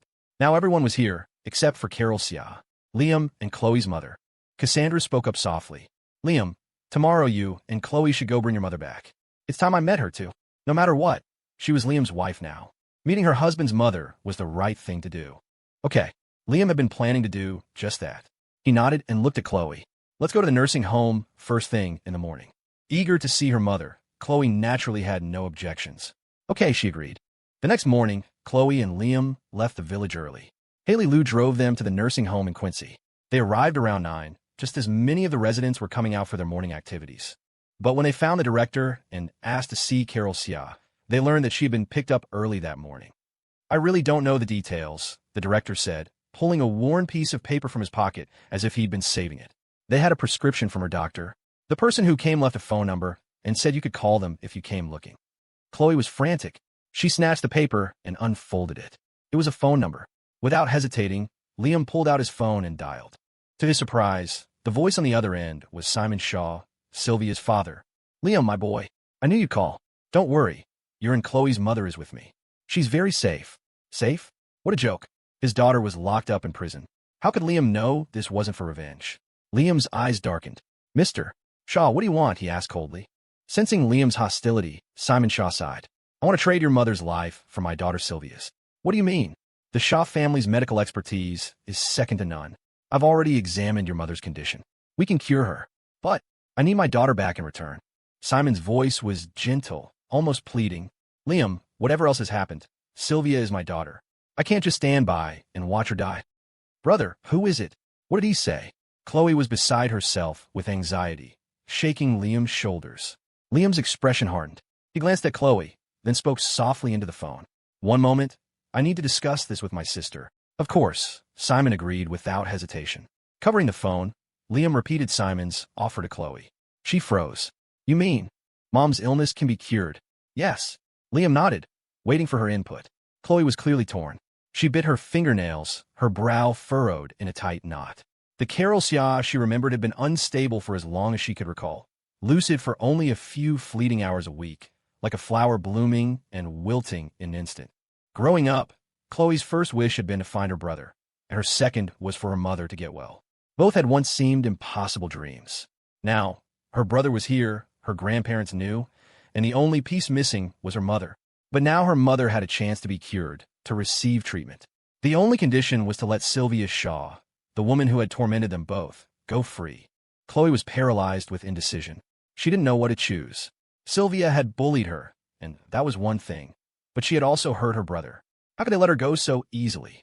Her brow remained furrowed as she looked intently at Liam. After a long moment, she said, "Brother, you decide."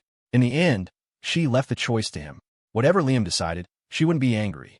She trusted her brother. Liam's expression grew serious. An image of Cassandra flashed in his mind. "Perhaps I should discuss this with Cassandra," he said after a moment. "I think that's a good idea. My sister-in-law really looks out for you. When you were gone, she could barely sleep. Sylvia is our common enemy now, so Cassandra should have a say in this," Chloe agreed. Liam nodded, uncovered the microphone, and spoke into the phone. "Mr. Shaw, I need to discuss your proposal with my wife. I'll call you back shortly." No matter what, Liam used a respectful tone. First, his mother was in the Shaw family's hands. Second, the Shaws had cared for him for several years. He hoped Simon would treat his mother well. As if expecting this, Simon didn't push. "All right, I'll wait for your call." The line disconnected.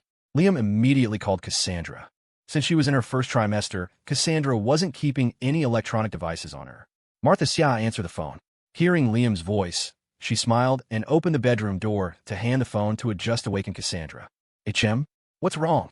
Cassandra's voice was sleepy, with a soft, childlike quality that was a world away from her usual sharp, decisive tone.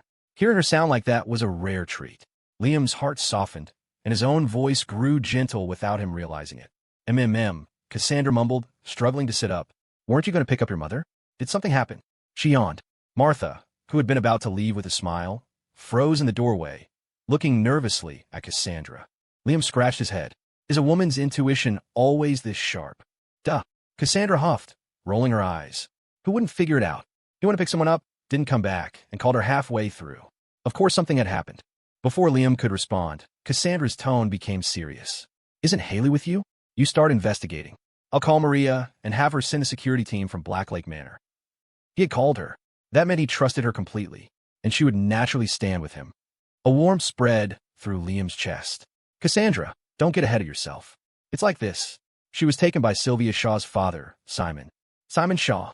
Cassandra's eyebrows shot up.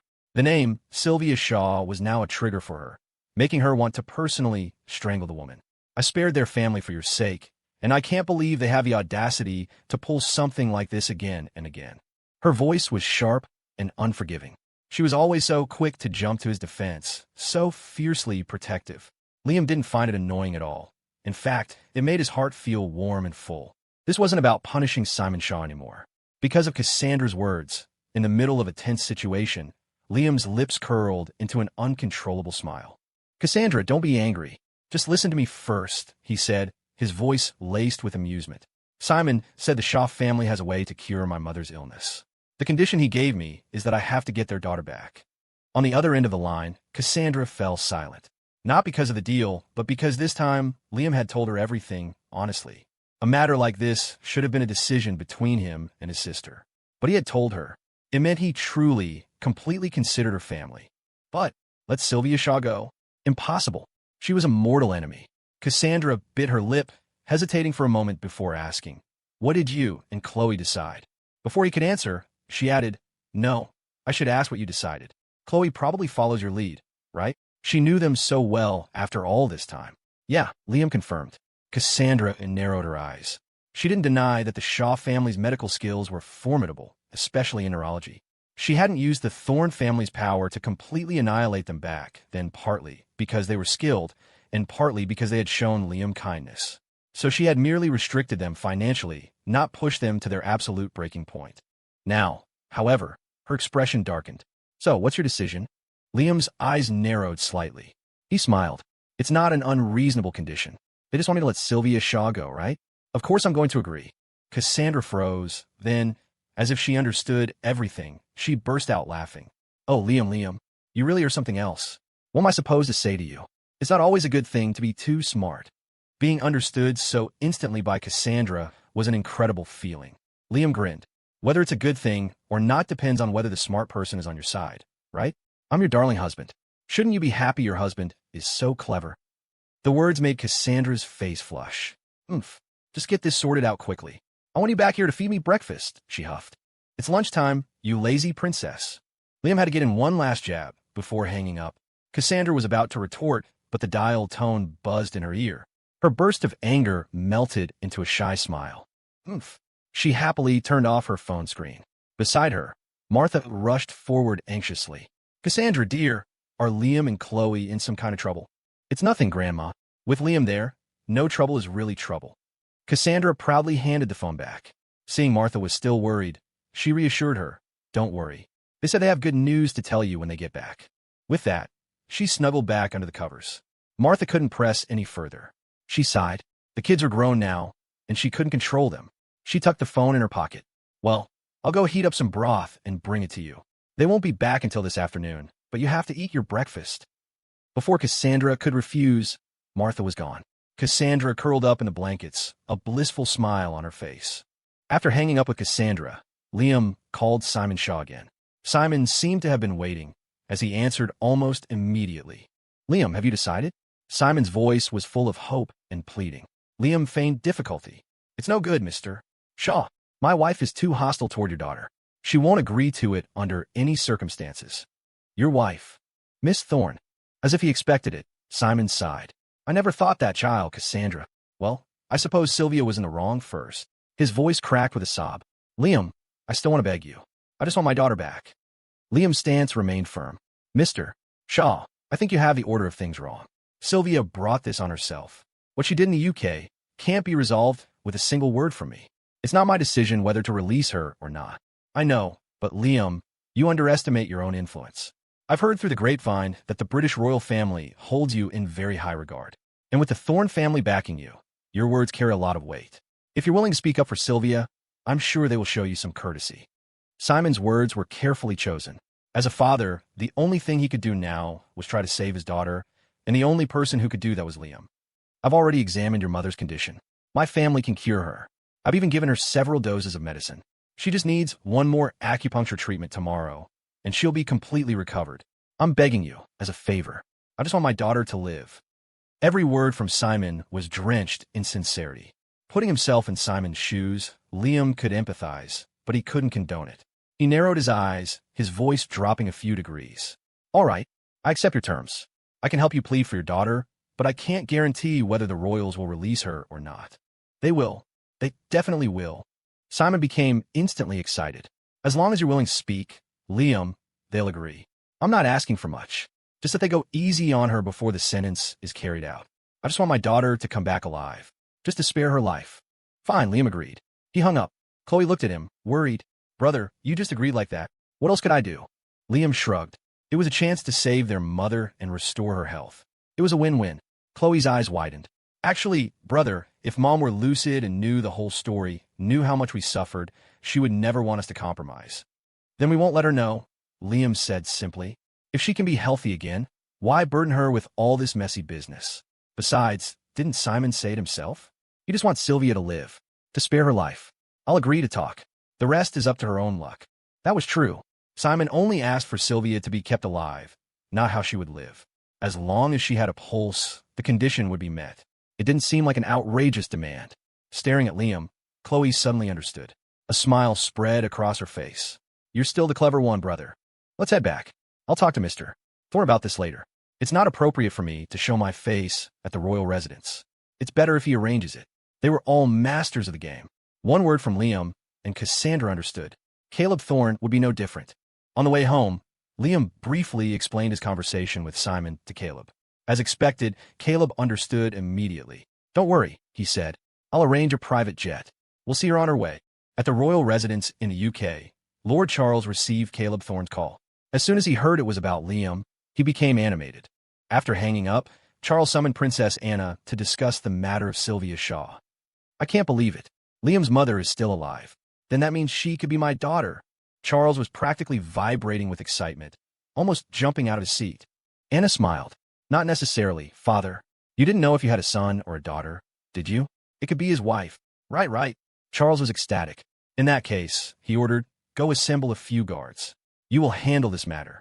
For someone like Sylvia Shaw, her crimes would have meant a death sentence in some countries, but not in the UK. It would be life imprisonment.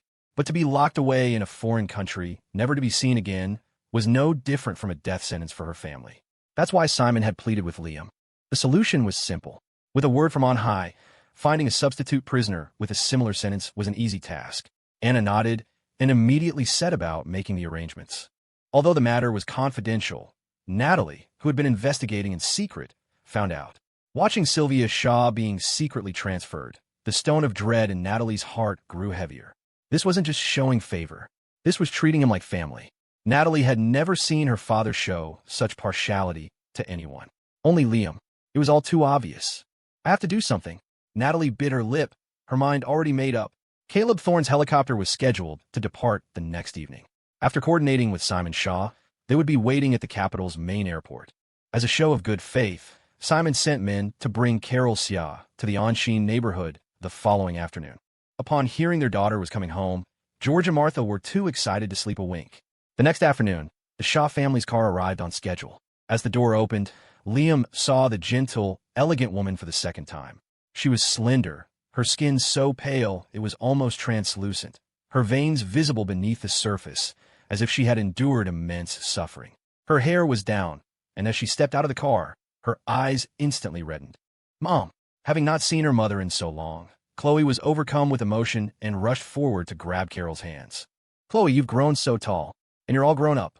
Carol's eyes shimmered with tears as she instinctively reached up to stroke Chloe's head. Mom! Chloe sobbed, burying her face in Carol's shoulder. Hugging her daughter, Carol stroked the back of Chloe's head and slowly looked up. Her gaze swept over Martha and George, clearly recognizing them, before finally landing on Liam. That incredibly familiar face made Carol freeze in astonishment. She stared at Liam, her voice trembling with disbelief as she called out a name she hadn't spoken in years. Victor, is that you? You're still alive, aren't you? Liam was taken aback. He'd heard the name from Caleb Thorne before. It was his father, Victor Lynn. He must have looked so much like his father that Carol had mistaken him. Knowing how much her daughter had suffered, Martha's eyes also turned red. She took Liam's hand. Child, this is your and Victor's son. He's Chloe's brother. Son, Carol whispered the word, her eyes widening in disbelief, then transforming into joyous surprise. My son? He's my son with Victor, and he's alive. Tears streamed uncontrollably down her cheeks. It was true. For a son who had been lost for so many years to return, what incredible luck. Chloe pulled away from her mother, wiped her tears, and took Carol's hand. Mom, he really is my brother. We've already had the DNA test done, and he's the one who found someone to treat you. Chloe held nothing back, telling her everything that had happened recently. Carol knew she was sick, but she couldn't control it. Her son had disappeared. Her beloved husband had died. She couldn't bear another blow. And now, her and Victor's child was alive, standing right in front of her, so handsome and successful. For a moment, Carol's mouth hung open, too emotional to speak. Beside her, George smiled. Let's go inside. It's getting cold out here in the wind. Chloe led Carol toward the house, but as they passed Liam, Carol stopped, refusing to go any further. Her eyes were fixed on Liam, never leaving his face. Martha came over and pushed Liam's wheelchair, and only then did the group move inside. Everything's better now. It's all better now, George said, full of emotion. For your grandmother and me, at our age, to see Carol healthy again and to see Liam come home. We have no more regrets. He went inside and stood staring at the calendar on the wall, muttering to himself. Martha's eyes were also red as she covered her mouth, tears welling up. Cassandra was in the bedroom. Hearing the family's conversation outside, she didn't go out. She knew this was a rare moment of reunion for them, and she was genuinely happy for Liam. After a long explanation, Carol finally understood everything.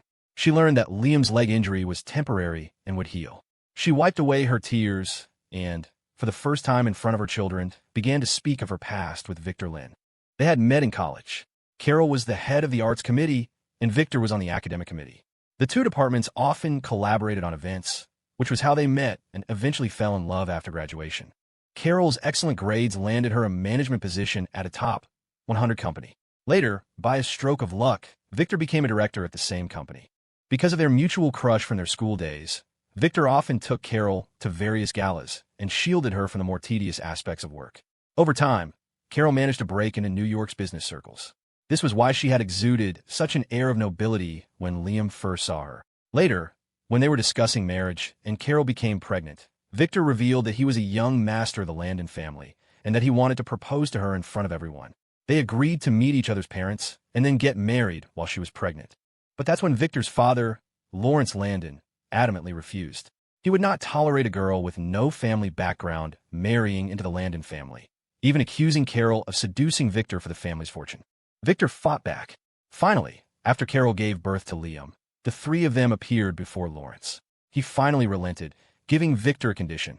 If Victor could pass a series of high-stakes trials and become the head of the Landon family, he would no longer stand in their way.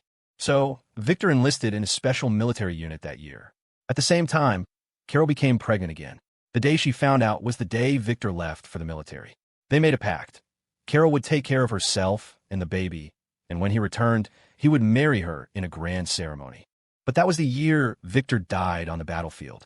Perhaps only Caleb Thorne knew the real story of his death. That same year, Carol, alone in the small villa Victor had bought for her, gave birth to Chloe with the help of 2 nannies. Later, while she was still recovering from childbirth and playing with baby Chloe, a nanny burst in to tell her the young master had disappeared. Carol searched the entire neighborhood but couldn't find any trace of Liam. Victor hadn't returned, and she knew she couldn't rely on the Landons. With an infant to care for, she had to pull herself together, pack her things, and return to her parents' home. Years passed. They never found Liam, and there was no news of Victor, until George couldn't bear it any longer and went to the Landon family himself, only to learn that Victor had died on the battlefield long ago. From that day on, Carol Sia completely lost her mind. From that point on, a young Chloe, whenever her grandparents were out, shouldered the responsibility of caring for her mother. All the pieces fell into place. Liam finally understood his own history. There was no doubt his disappearance was no accident. It was orchestrated by Lawrence Landon. The 2 nannies Carol mentioned must have been his people. Whatever grudge existed between them, Liam didn't care. That wasn't the point. The point was that the people he cared about were all here now. That was enough. Liam. After telling her long story, Carol's throat was dry, but she couldn't think of drinking water. There was only one thing on her mind. She wanted to hear Liam call her. She looked at him with longing, her crystalline eyes full of hope and pleading. Meeting her gaze, Liam understood instantly. He knew what she wanted to hear. He opened his mouth, but though the word was on the tip of his tongue, his throat felt tight and no sound came out. He had never said that word in his entire life. To suddenly say it now felt deeply embarrassing. For some reason, he just couldn't. Seeing this, Martha quickly stepped in to smooth things over. Carol, don't be anxious. Liam was away for a long time. It's normal that he can't say it right away. He's back now, and you're well. We have plenty of time. That's right. Don't rush it. We had it rough, but the boy had it rough for all these years. Take it slow. You'll spend time together, and there will be opportunities later, George added gently. Carol was a little disappointed, but she couldn't deny they were right. Liam had left her when he was just over a year old. It would be strange if he could just call her mom right away. She nodded, saying no more. Chloe quickly stood up. Mom, did you know? Brother is married. We came back with my sister-in-law the day before yesterday. Married? Carol was stunned. She looked at Liam, then realized, right at Liam's age, he should be thinking about getting married. So my daughter-in-law, is she here? Of course she is. She's in the other room. Chloe immediately stood and, with a nod from Liam, pushed open the bedroom door. As the door opened, they all saw Cassandra sitting on a small stool right by the entrance, clearly in the middle of eavesdropping. Liam couldn't help but burst out laughing. Utterly embarrassed, Cassandra shot him a furious glare as she stood up. Though the scene was slightly comical, the overall feeling was one of warmth. Liam waved her over. Come on, he beckoned, gesturing toward Carol. Cassandra understood. She smoothed her clothes, walked out with a serious expression, and gave Carol an elegant nod. It's a pleasure to meet you. The moment Carol saw Cassandra, her eyes lit up. Are you a child of the Thorne family? She blurted out. Her question made everyone turn to look at her in confusion. Yes, I am. My name is Cassandra Thorne, Cassandra replied politely. Carol smiled. I've heard of you. The Thorne family's children. I dealt with your corporation back when I was still working. She never imagined her daughter-in-law would be the eldest daughter of the Thorne family. For a moment, Carol didn't know whether to call Liam lucky or brilliant. No, it must be brilliant. Mine, Victor's son, is, of course, the most brilliant of all. I see, Cassandra smiled. I was probably quite young then. You must have heard about my father. Yes, your father's legendary exploits are quite numerous. Having finally found a topic of conversation, Carol enthusiastically patted the spot next to her on the sofa, inviting Cassandra to sit. Cassandra didn't hesitate and sat down beside her. Your father's helicopter wedding crashing was the talk of the town for years, Carol began.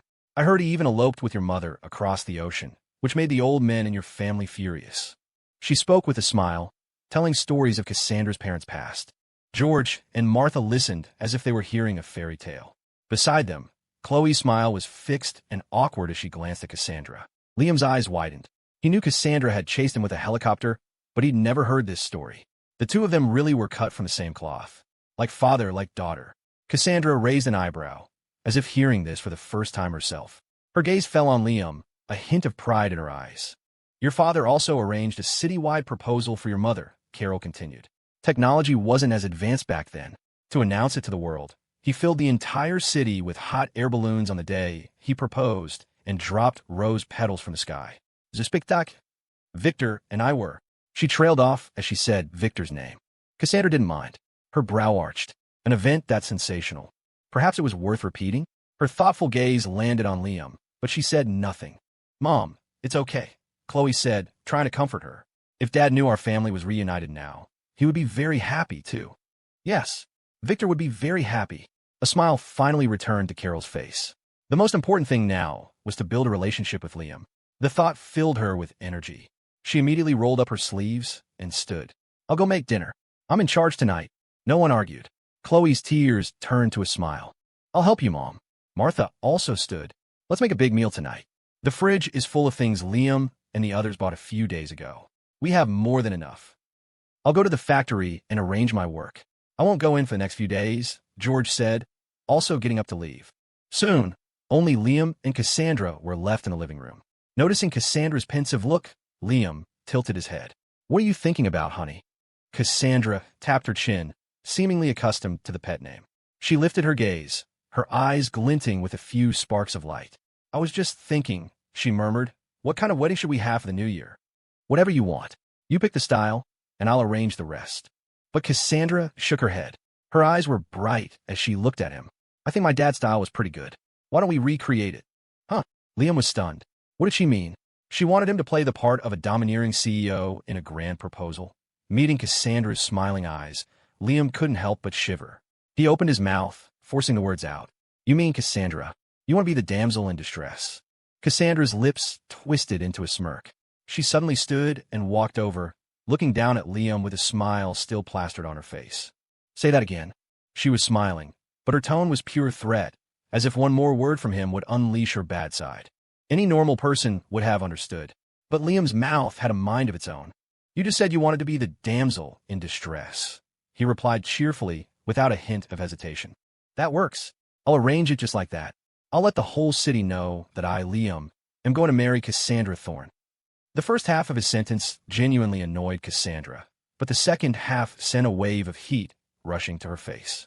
You, what nonsense are you talking about? Who said I want to marry you? She huffed, crossing her arms and turning her head away in a fit of pique. Liam's eyes twinkled. He feigned disappointment. Oh, so you don't want to marry me? No, that's not what I meant. Cassandra panicked, nearly jumping to her feet. She whirled around, cupped his face in her hands, and leaned down without hesitation, planting a firm kiss on his cheek as if to vent her frustration. Chloe, who had come in with Carol to grab some vegetables, pulled back the door curtain just in time to witness the heated scene. Carol's eyes flashed with amusement, and she smiled helplessly. Chloe was so embarrassed she could feel her toes curling in her shoes. I didn't see anything. You two continue, she stammered. Getting caught by Chloe was one thing, but to be kissing Carol's son right in front of her on the day she came home. The blush on Cassandra's cheeks had spread all the way to her ears. She let out a cold huff and stormed back into the bedroom. The warm atmosphere had been shattered. Liam, snapping back to reality, turned to the doorway and scolded Chloe on Cassandra's behalf. Why don't you knock? You scared your sister-in-law so much she ran back into her room. Now that she and Liam were more familiar, Chloe wasn't afraid to talk back. She put her hands on her hips, emboldened by Carol's presence, and retorted fiercely. Oh, I don't know. Maybe someone should be more aware of their surroundings. Who knocks to enter a living room? Ugh. She had a point. Liam was speechless. Chloe grabbed Carol's arm, whining playfully. Mom, look at my brother. He's bullying me again. All right. Using Mom as a shield, are we? Liam sighed. Who's bullying who? I was having a moment with my wife. You're the one who came barging in. Well, you should pick a better place to be affectionate. Who starts cuddling in the living room? You're just bullying me because I'm single. Chloe shot back, her courage growing with their familiarity. This playful bickering was a rare sight, and a constant smile remained on Carol's face. To finally see her two children squabbling, a scene she had fantasized about countless times, filled her with a deep sense of peace. All right, Chloe, Carol said, laughing as she mediated. Your brother's married now. You need to find someone you like, too. How about I check out the dating scene for you in the next few days? You can pick a boy to get to know. Her words were immediately met with Chloe's horrified rejection. No way. I'm still in school. I'm not going on some blind date. A mischievous glint appeared in Liam's eyes. He was suddenly keen to watch the show. He raised an eyebrow. I think that's an excellent idea. We should take advantage of the next few days. Chloe can't be alone forever. He smiled, but it was a slightly menacing one. Chloe's heart sank.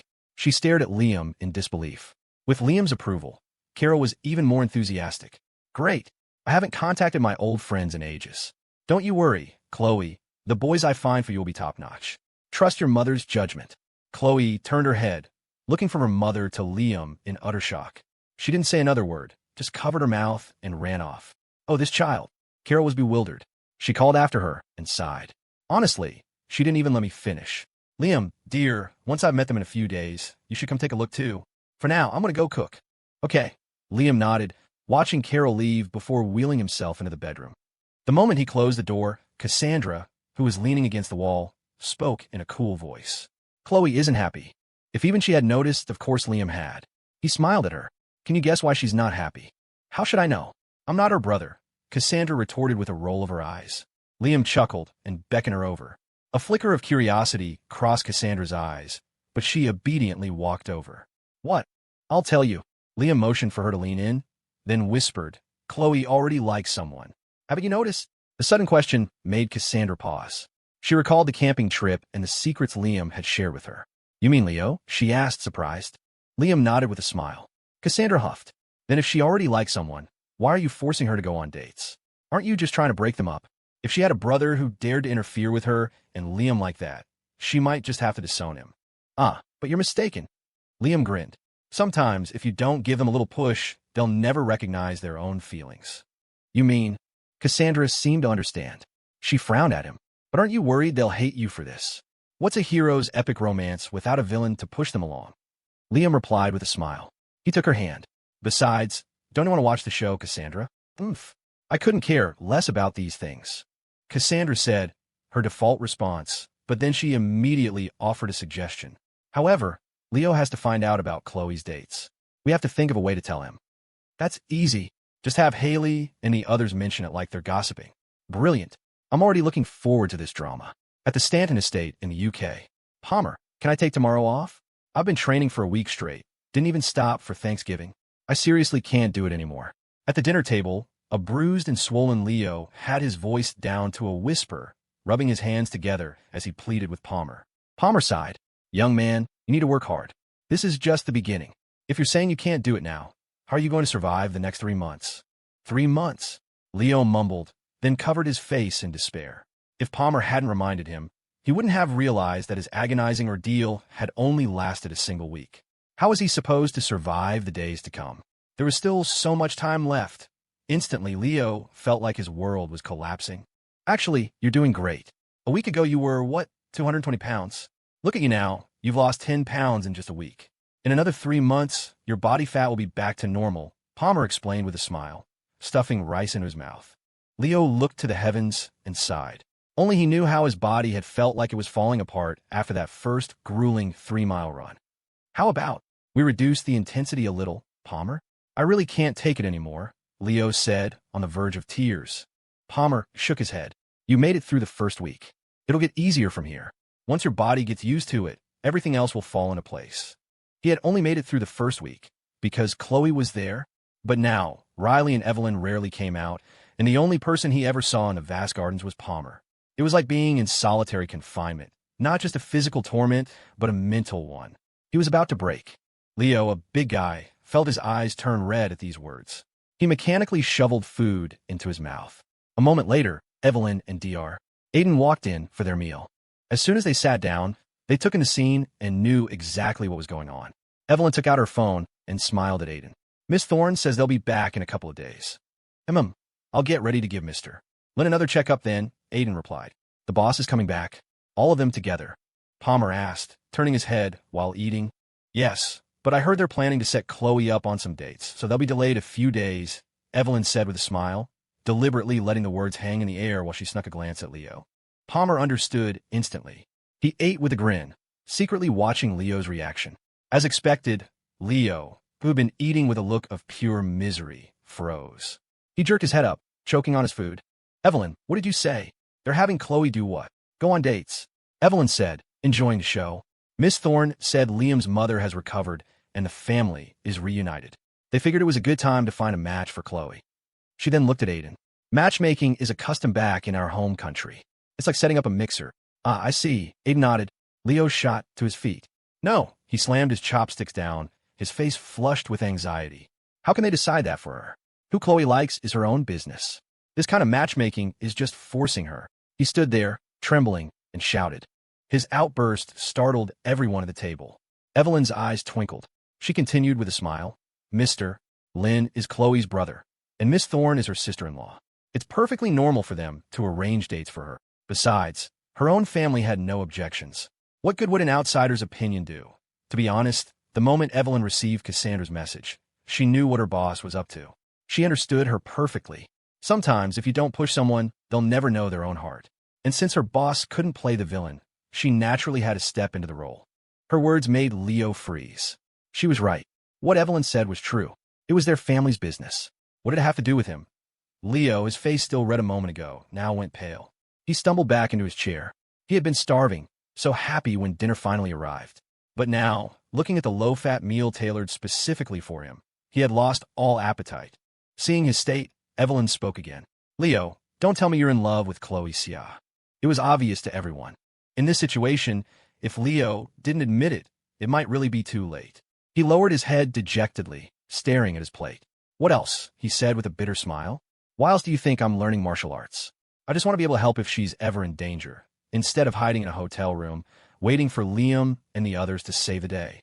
Leo had always felt useless, especially after meeting Liam. He used to think it was because he had no money because he was poor. And it was true, money was incredibly important. And in a way, he was right. Since he started following Liam, he had gotten rich, richer than he had ever dreamed. He had tens of millions and had even traveled abroad without a care in the world. But after truly entering this world, he suddenly realized how insignificant money could be. Problems that could be solved with money weren't really problems, but the problems that even money couldn't solve. Those were his own failings. He didn't have the ability to protect Chloe. When she was kidnapped, he was powerless to save her. He could only improve himself. But before he had a chance, Chloe was being sent on dates. He couldn't accept it. Seeing Leo remain silent, completely deflated, Evelyn cleared her throat. If you like her, then go after her. If you can't even take that first step, do you really think you'll have a chance later? But right now, Leo looked down at the fat he had accumulated over the past few weeks. He couldn't muster the courage. You're already changing, aren't you? It's just a confession. What if just by chance Chloe likes you too? People can change. It just depends on whether you have the determination. Leo's determination was plain for all to see. From day one, he had dragged his 220-pound body through a 3-mile run. That kind of perseverance was rare. Besides, what if, just by chance, Chloe likes you too? Those words were like a magic spell. From the moment Evelyn said them, they echoed in Leo's mind. Yeah, what if Chloe likes me too? If she was willing to wait, he would work hard to lose weight. He was already doing it, wasn't he? Then I'll call Chloe right now. After holding in for so long, Leo finally jumped to his feet, his face red. He didn't even care about his food anymore. Palmer finished the last bite of his meal with a smile. Don't stay up all night talking. Same time tomorrow, 6:30 a.m. No problem. Leo nodded emphatically and left the dining room without a second thought. He couldn't wait to call Chloe.